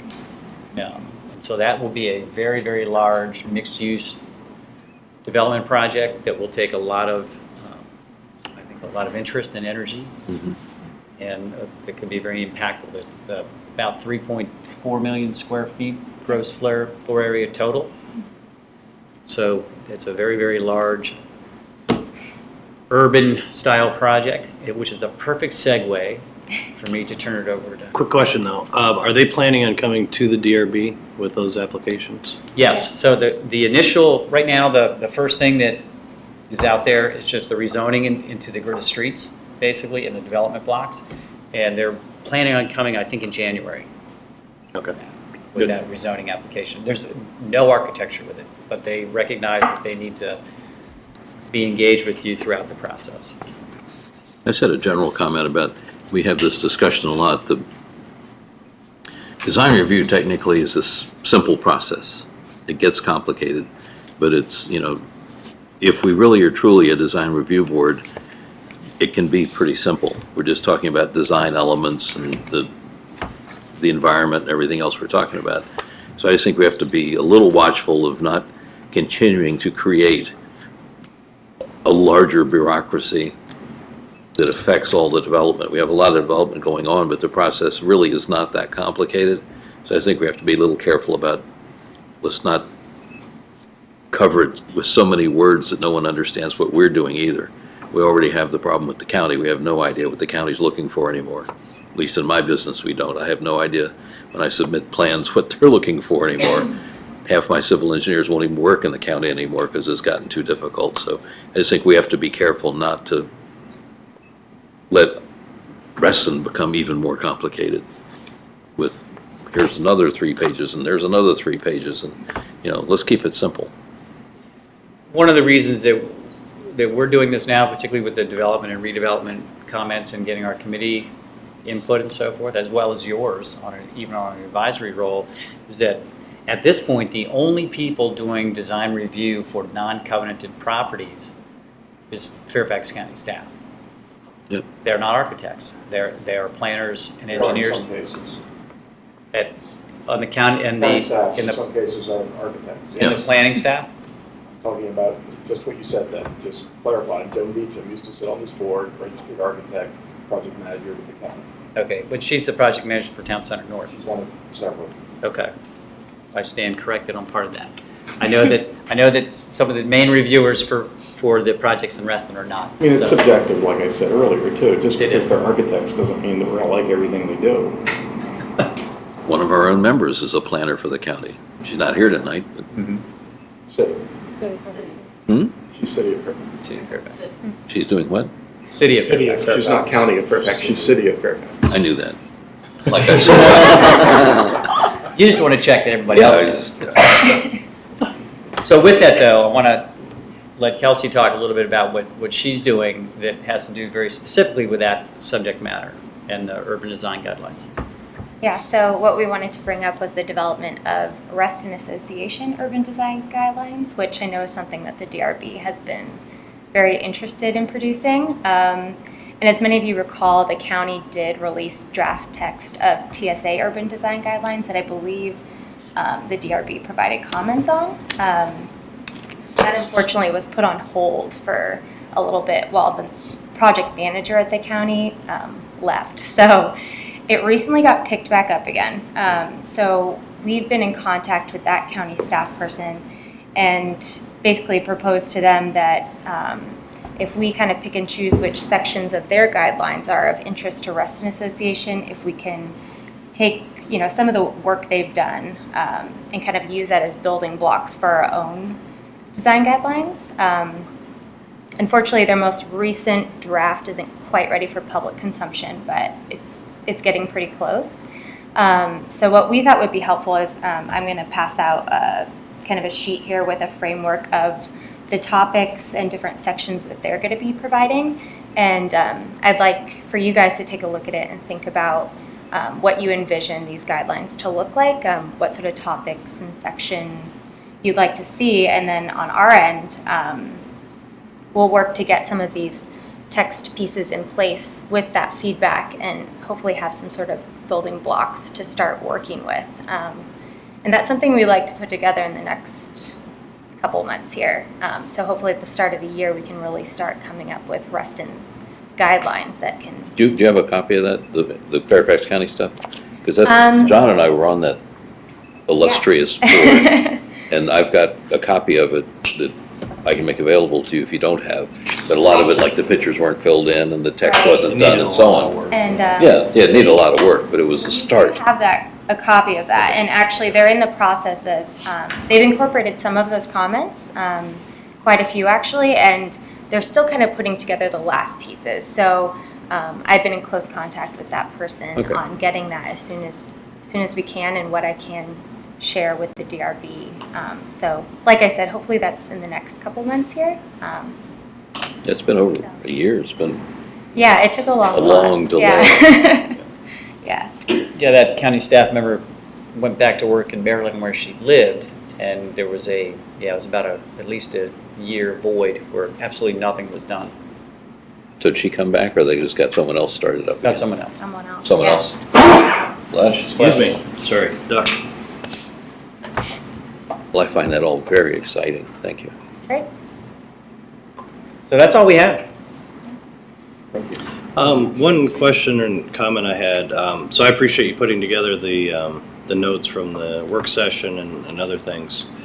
And currently it's coming out from me, and I'm just wondering if we could, maybe that's okay, but could we say something like, Reston Association on behalf of DRB or something like that? Because it's not really me writing the letter. I don't have. And you can think about it. I don't have a problem. I guess that would be maybe a question for Anna and Will. Drafting it for you. If you're releasing it under your name, you're writing it. Yeah, that's what I'm saying. You're doing it already. Yeah, I just don't. I mean, so I'd like to consider another alternative. Let's put it that way, if there is one. Those are interesting to me. But what is the point of that? Is to finally memorialize what happens in a workshop, because we have not been very good at that. It And is. I like the Oh, it's great. the wavering kind of reality that we can remember certain things that we like and not, but once you write it down, we're kind of stuck. So I'm not sure, But that's why it's important that when a draft, not unlike draft minutes, gets set out, that you look at them and say, is this what I remember, or is it not? Well, the workshop. Well, I think it's great. That's what I want to remember. You know, Graham wasn't even at the workshop, so he's still going to vote the way he's going to vote. Yeah, that was, the other part of it is, since the workshop, the last one, I don't think Nick was there, Graham wasn't there. I wasn't there. I don't know, and John wasn't there, but he signed the letter. Well, that's I'm just kidding, but what got me thinking. Does it become an accurate representation of the design review board if only half of our members are there? And that's kind of what I'm questioning, because if that goes to the applicant and they see that, are they taking that? And I think Mr. Looney tonight was sort of saying, well, you said this and he's very good at it. You said this, you said this, you said this, you said this. Now he's writing down same stuff you're writing down, or did he get a copy of that? Was that John's letter sent to the applicant? Yes. So he sees that too. And I'm just wondering if it's not a true representation of the DRB, is that legit, You can caveat your way around a great many things to make it clear that it's a summary but not the official proclamation of the DRB, but it is offered for guidance only. And as president, you can always be come back to me. As president, of course, you're signing in your capacity as president, not for personal representation. Chair. So as chair. And so as the chair, you're making a representation with regard to where the DRB stands or where the DRB is outlining, if not taking a formal position, and that's okay. It doesn't matter that you weren't necessarily there personally. You're just speaking for the body as the official spokesperson for the body. That's appropriate. But I think that to the extent that you guys want to go formal, when you're going formal appropriately, that should be clear. When you are providing guidance and a summary format, but not necessarily providing a final position, then that should just be made clear as well. It should probably be made clear in that document that this is an informal paragraph or something. discussion of summary of the what was discussion. discussed. I still think it's somewhat confusing, though, if John is signing a letter, even if it's on behalf of the board, and he wasn't at the meeting. That seems confusing. No, that's fine. What if I don't agree with it? So what I would recommend, and we'll perhaps comment on this, is, so if the chair is not at the work session, one of the vice chairs who is, I think, could maybe then be the author. And I think it's also important to note that, we can do it right at the front of the document, that, 3 of the members of the DRB were not present. Or just list who is present. Yeah, I mean, just to essentially let the applicant know that. Basic. Right, because they're taking These are just notes from this work session, but, let us remind you that 3 of them weren't there. I mean, they're taking it as absolute, like Mr. Looney did tonight, because he just went down, well, at the work session, he said this, we did that. He said this, we did that. And that's... Couldn't it just be, instead of an official letter, couldn't it be, these are notes taken by Reston Association staff during the work session? This is a summary. This is a summary? Yeah. Because it feels like when it's DRB, a DRB, whether it's myself or vice chair, feels more official, right, than just here are the notes that were taken during the meeting.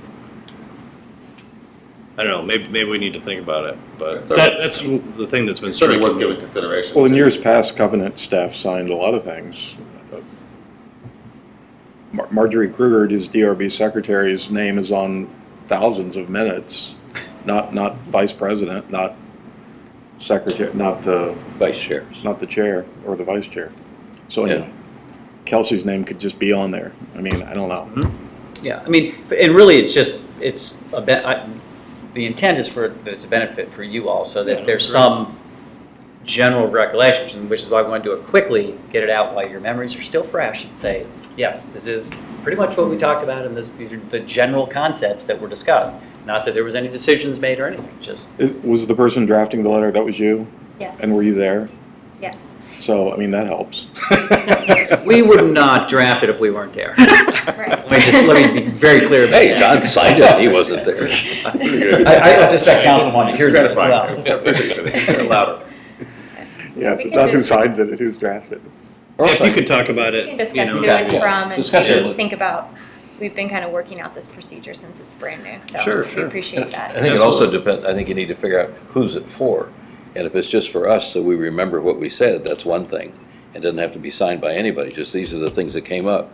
But if it goes to the applicant, then it's a whole different ballgame here, and I'm not sure what we're trying to accomplish. If it's to remind us what got said, no problem.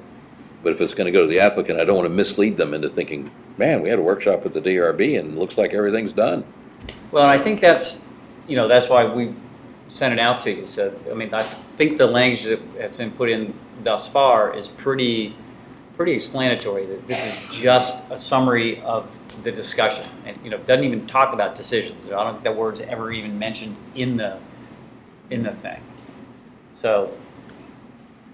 Well, let's think about it, because if it's just for us, then I don't have any problem with what you write. That makes sense, just to remind us what got said. But if it's going out as an official document.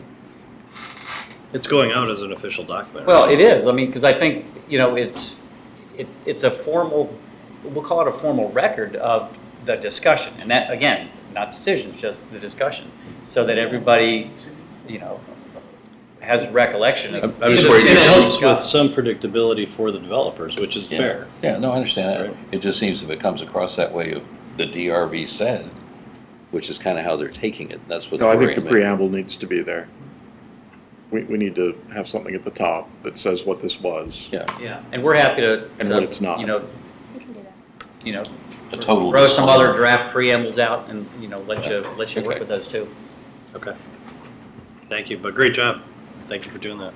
So I will, I'll take some of the lectures. So these are the subject areas of the draft TSA guidelines. And so what we'd like is for you to perhaps get back to us, Kelsey or me, and, which of these are you going to be most interested in extracting language? And Richard and a couple of you who saw the original draft still have some of that.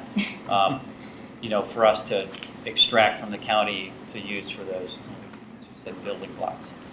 So I will pass these out. We can send this to you electronically as well, just see. If you want to get home tonight. I think, quite honestly, I think electronically works better than paper and something like this, so you get it. I know, that's unusual for me to say that. Somebody print it out, recycle stuff that goes in. Finally learned how to eat on the way. Put it out there, it's fine. You feeling okay? Yeah. I'm saving this and I'm pitching this. So I can scan it and send Need it to 2 you. piles. electronically. Please. Anybody? I'll take one. Sure. Unless you don't have enough. Alright, I have the hard Come around the copy other of the side original. No, he's gonna send it to me electronically. The tree's already been sacrificed. Really? I'll send out an electronic version. Okay, great, thank you. Did you have Anything else for you? Thank you very much, we appreciate it. We appreciate the support you guys provide. I have maybe an off-topic question about RTC North. Is that for us just information only, or is that an approval that DRB is supposed to take on that? For No, us? It will be an approval, yeah. But they're gonna come to us with plans. How do we handle an approval of a rezoning document with no finite timeline? Is that Right, yeah, that's a good question. I think that's probably one we ought to run by perhaps John McBride, because what they're actually coming in with is essentially the grid of streets and, sort of the street profiles and so forth, and the development blocks. I mean, there are no buildings on it, but I think they want to, in part because of what we've suggested to them, is that they need to keep the DRB involved from the get-go, because of all areas of the covenants. And so Have you seen anything? Have they shown you anything? Yeah, so the plans are up on our website. We've seen it. I mean, I've seen it anyway. They've got the blocks outlined with the grid of streets. Okay, I'll take a look. I missed that. I wasn't sure how that impacts us and what our approval means to. Yeah, I mean, that's a good question on a zoning document that has no architecture or. It's kind of interesting because most of Reston, the design review board was the developer while it was being developed. And they were always after a high level of design, luckily. But, then the developer rotates off and citizens move on to the board. So this is kind of interesting because I don't know that it's ever happened like this before. Yeah, I don't recall that it has. But a lot of the things we have purview over will be affected by the things that they're going to submit. So even though it's not architecture. So I think it's good because It's all architecture. Yeah. Because if they don't submit it now and they get way down the road, and then we have major issues with something, it's hard to go, it's impossible to go back. Yeah. We've encouraged, I know John McBride has encouraged them to get in early and, stay engaged with the DRB. Absolutely. Yeah, thank you for doing You that. may look at the sheet and say, wow, that's great, I mean, the most interesting thing on it, to me, is the illustrative plan for the central green. For those of you who've seen the comp plan language for that, it's supposed to be this massive central green, and it's extremely chopped up, and I think the largest section of actual grass play field is, I don't know, what, 20, 30,000 square feet. So Are they going to light it? I think it'll be well lighted. Put a bubble on it. See, right there, we got a problem. What do you have to say about that? Thank you for your efforts. I know the meeting we went to didn't seem like they were going to do that. All right, DRB, Margot. Well, you have your strategic plan information next. I put it Oh, on the okay. agenda at your request. Gotcha. I did put a copy of your strategic plan in your Dropbox. I have it there before, so I thought if we're going to talk about it, you might want to look at it. Sure. Okay. So on this agenda, you're first, but I'll go first. So the three things we had sort of loosely talked about, I don't know if anyone had comments about changing those, but assuming you don't, one of the things we talked about was trying to educate the public. And I think that's something we're going to need help from RA on. And so I don't know if a few folks want to get together and talk about strategies for that. One or two of us with you. I don't know, what do you guys say? I did that 15 years ago. Yeah, this is something that's been ongoing ever since I've been here, is how do we get the members to understand what we're doing, when we do it, why we do it, what's going on, because... And what they need to do. Let's do that too, I mean, it's all part of the educational What have you done in the process. past? Workshops, probably? Yeah. Workshops, the fairs, having public presence, and I think the video has got to help. I mean... I think the video Seeing what a meeting looks could like. be edited. No one's going to sit there for 2.5 hours watching the video. We need to get someone on staff that culls it down to 15 minutes, so you just get the good parts. No commercials. The top 10 Gotta be 3 plays. minutes. Nobody watches 15-minute That's right, videos. that's right. Does Kind of kidding, but Does anybody want to partner with staff to do that? And would you guys be willing to work with us? I think it's probably communications too, and we'd want to get them involved Yeah. because they're the ones that do Yeah. most of the RA blasts and the news information out to the Yeah, community. some of that could be the website too, because I find the website. Yeah. Have we ever done Sean does video DRB stunts here and there too. attending cluster board meetings around town? Cluster board meetings could be interesting. We could do an RA blast, or we have a president-to-president email, to see if anyone is interested in doing that. You might want to pick a subject line, kind of what you want to, I don't know, either that or you're going to get the whole gambit. But we could do that. When someone buys a property, do they get a packet? Is that clearly explained in there of the process, or is it hard to find? There's no like, here the They're top sheet also is, here's very how to put a light fixture up. Reading that at the time. Have we used video to explain the things that we have in all these packets? In other words, it seems to me that when people, they only care about it, they're only going to focus on it when you have the need. So the easiest place to explain it would be to have that, instead of them trying to read it, which they're having difficulty is maybe have a video on what we're doing, why we're doing it, but what they need to do. So when it's on the website, not just keep going to the clusters, and that's good, but people only need it, they only remember it when they need it. And when they need it, they could go to the website, that same explanation would be right there all the time. You talking directly. Recorded information, okay. So I think there's a lot of ideas, so I think it'd be good for a small group to sit down and chat. Right, like a small working group, who would be interested in doing that? Let's nominate a couple of the people that aren't here tonight. Julie says she's interested. I'm interested. Okay. I can. Okay, Bruce Nick and and Nick. Bruce, all There right, you go. good, beautiful. We need weekly reports. Yes, daily. Video. I'll follow up with an email and we'll try to get something started. All right. Next bullet was partnership with P&Z. It seems to me that and I really appreciate what Larry's doing and what the P&Z committee's doing, and I think we need to sort of participate in that too. And I know when I've gone to the meetings, it's a valuable experience, and they ask for feedback, and sometimes it's too late. But I was sort of thinking that if we could take turns going to the meetings, I think it'd be tough for any one person to go. But if we could take turns, sort of splitting the schedule and saying, you know, Bruce is going to this one, Nick's going to this one, and then you know, come back and give a summary or some kind of email or something that so we know what's going on. But take turns, because you know, Richard can't go to every meeting. I can't go to every meeting. I think it's a good idea to kind of spread that, not burden, but I think consultation, difficulty. rotated. Yeah. I don't think it would be a bad idea to encourage them to come here. Sure. Yeah. And I don't think anyone from P&Z has ever come to a DRB meeting, ever. Yeah, I don't know. And I think that it's a two-way street, that then they would get a better idea of what we're looking Sure. for. We go to enough of their meetings, I know what they're looking for. Well, they see everything, we don't.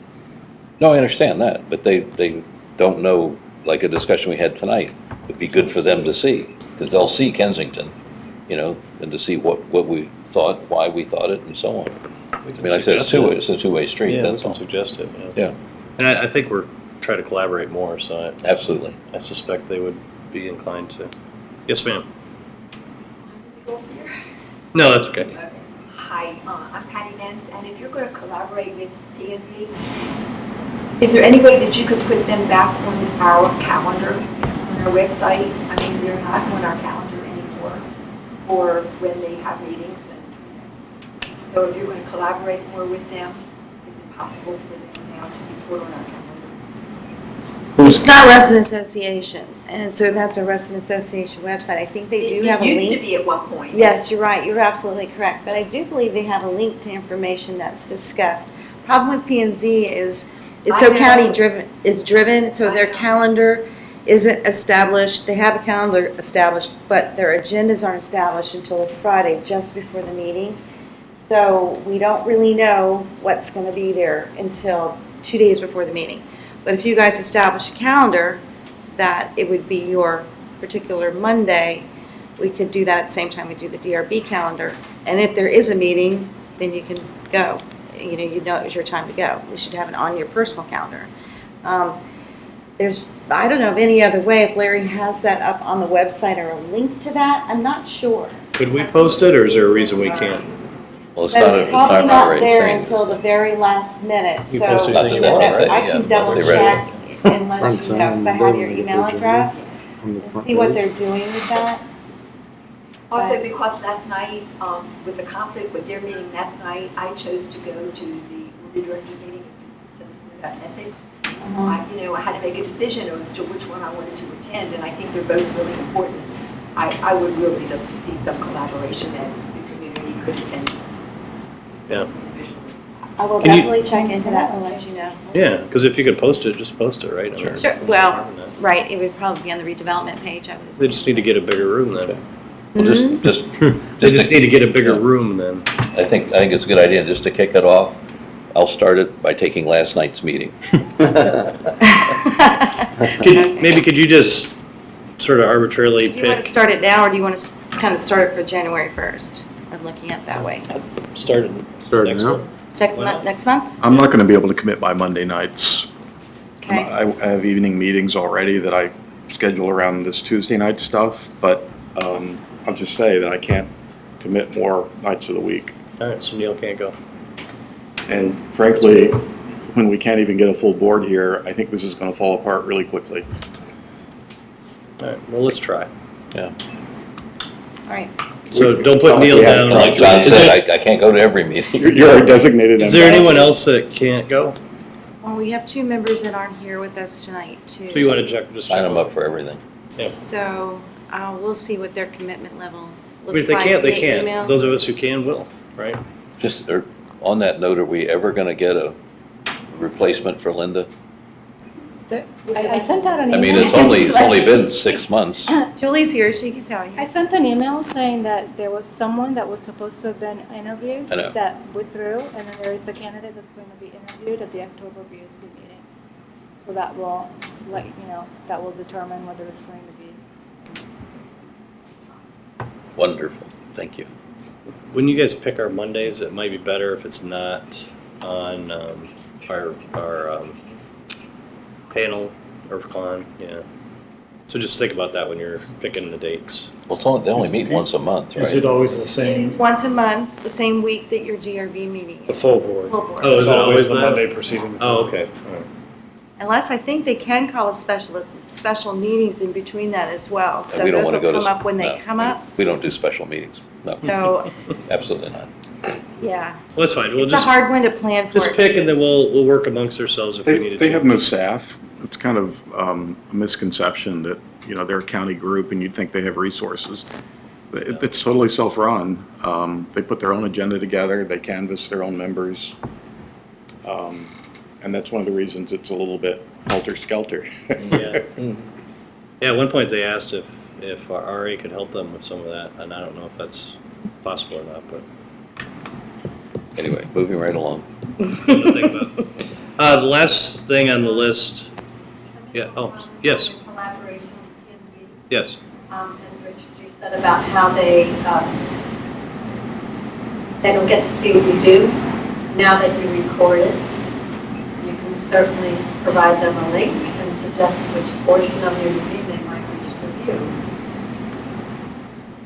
It's a great idea. There you go, add it to the list.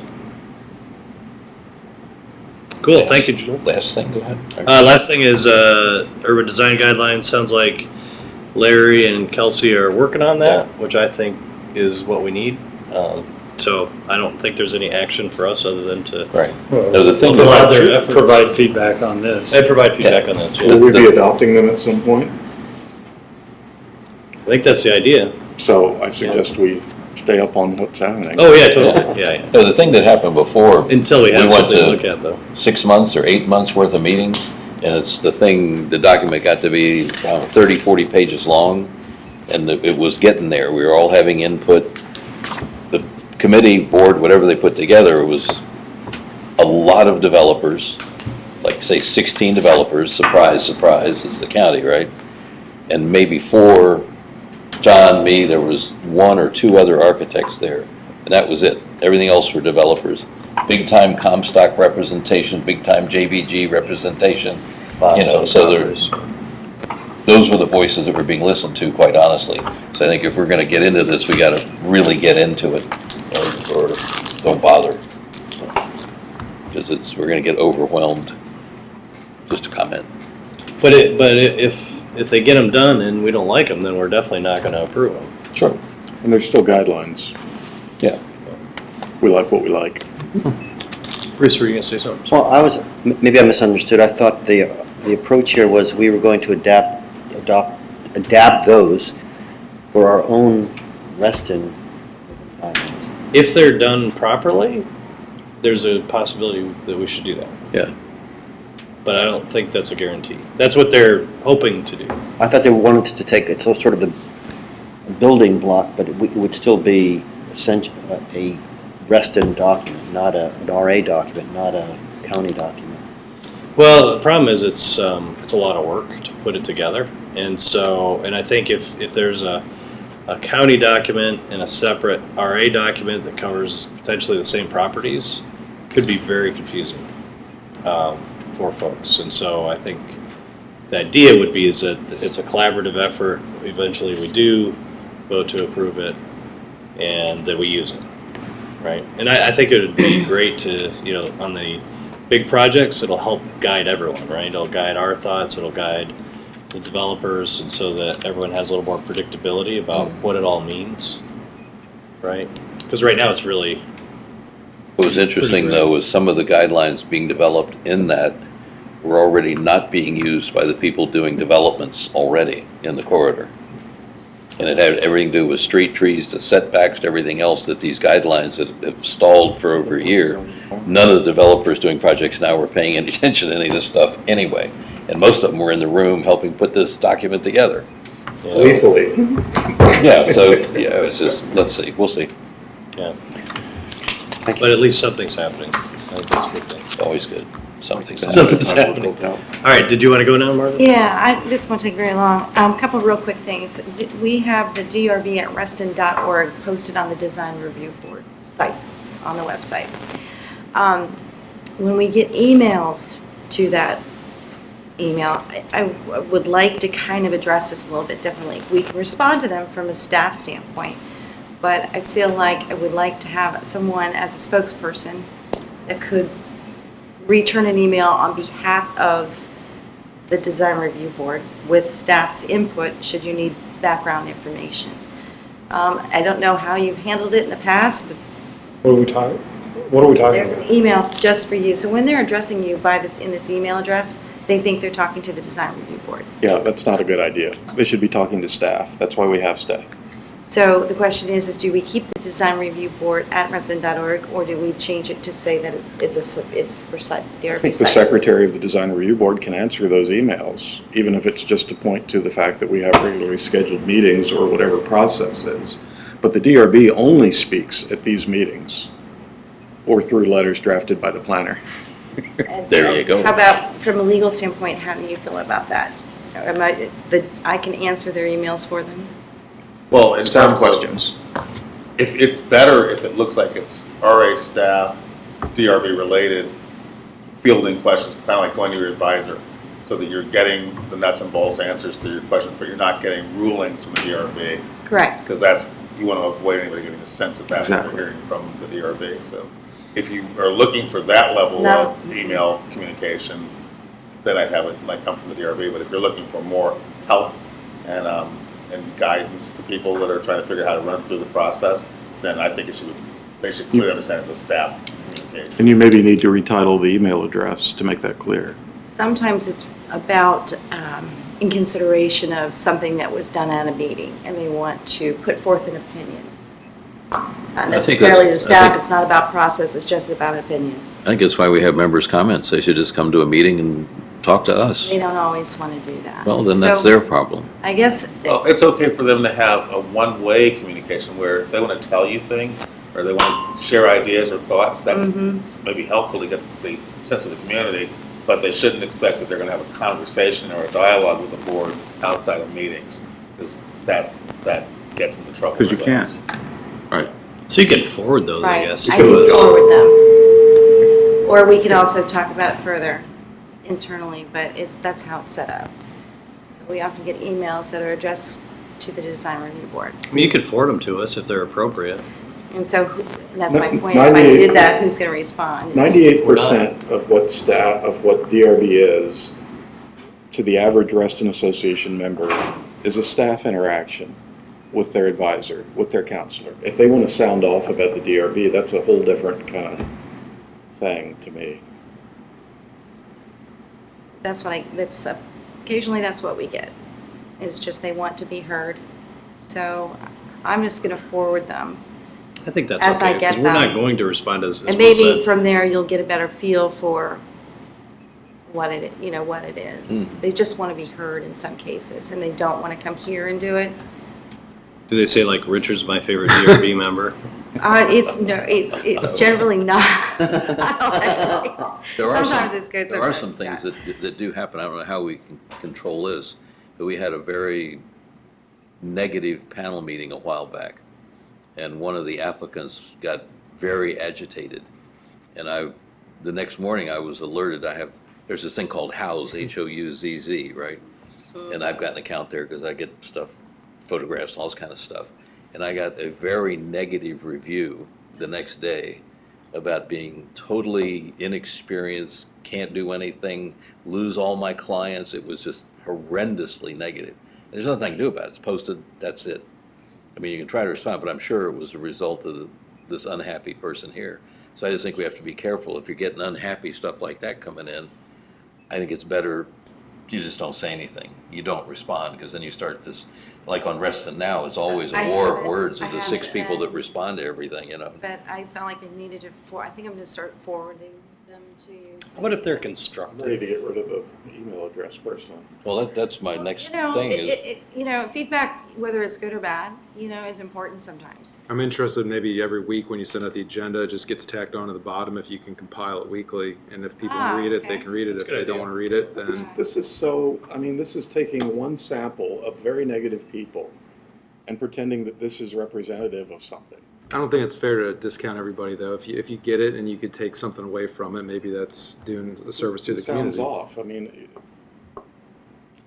like they said, they don't go on there to say Richard's my favorite architect. I read the negativity. You don't have to read it. I think it's Not always, beneficial. sometimes they're positive too. See? Well, how about this? If they're relevant They and are. credible, then Positive, send send it to them. Neil. but isn't that what members' comments are for? I'd rather they come here and talk to us if they feel that way. If they don't want to do that, then it's like Just the do a anonymous Nixon. email is Just the do a worst thing Nixon. going. you Post it know? at the bottom. We can go Once look. a month, if anything's come in at the full Yeah. board, it'll be part of your agenda as members' comments for that month. Okay, Perfect. then we can We can go decide look if we at want it. it to happen a Alright. second But time. if it's not applicable, like I don't like Richard's shoes, like don't bother putting it in there. I don't even have You know my what I Crocs on tonight. All right. What was your other? The last start thing time? is about start time. I saw in some previous minutes that you guys had agreed previously to listen to non-PRC projects at 6:30. I know we've done workshops at earlier times, even 6 o'clock. So we do have one coming up next month in October. So definitely wanted to see about starting that time at 6:30 if possible. I don't think it's going to be a long presentation. However, that just sort of lends itself, we tend to have very late meetings for the full board meetings to find out whether or not it is possible to start these meetings a half an hour earlier on a regular basis at 6:30 instead of 7. I don't think that's fair, Why? because even when we moved it to 7, from 7:30, we had people that complained. There are a lot of people that work downtown. We've got our own board members that commute. I know that Grace has trouble getting here at Grace has 7. difficulty from time to time. My situation's changed. I actually can get home much earlier than I switched jobs, so. And frankly, I don't think we're nearly as late as we used to be, even though it may seem late. This is, for instance, very early for a full DRB meeting. I agree. Last month was a late one, but Yeah, like one late one every quarter at the most.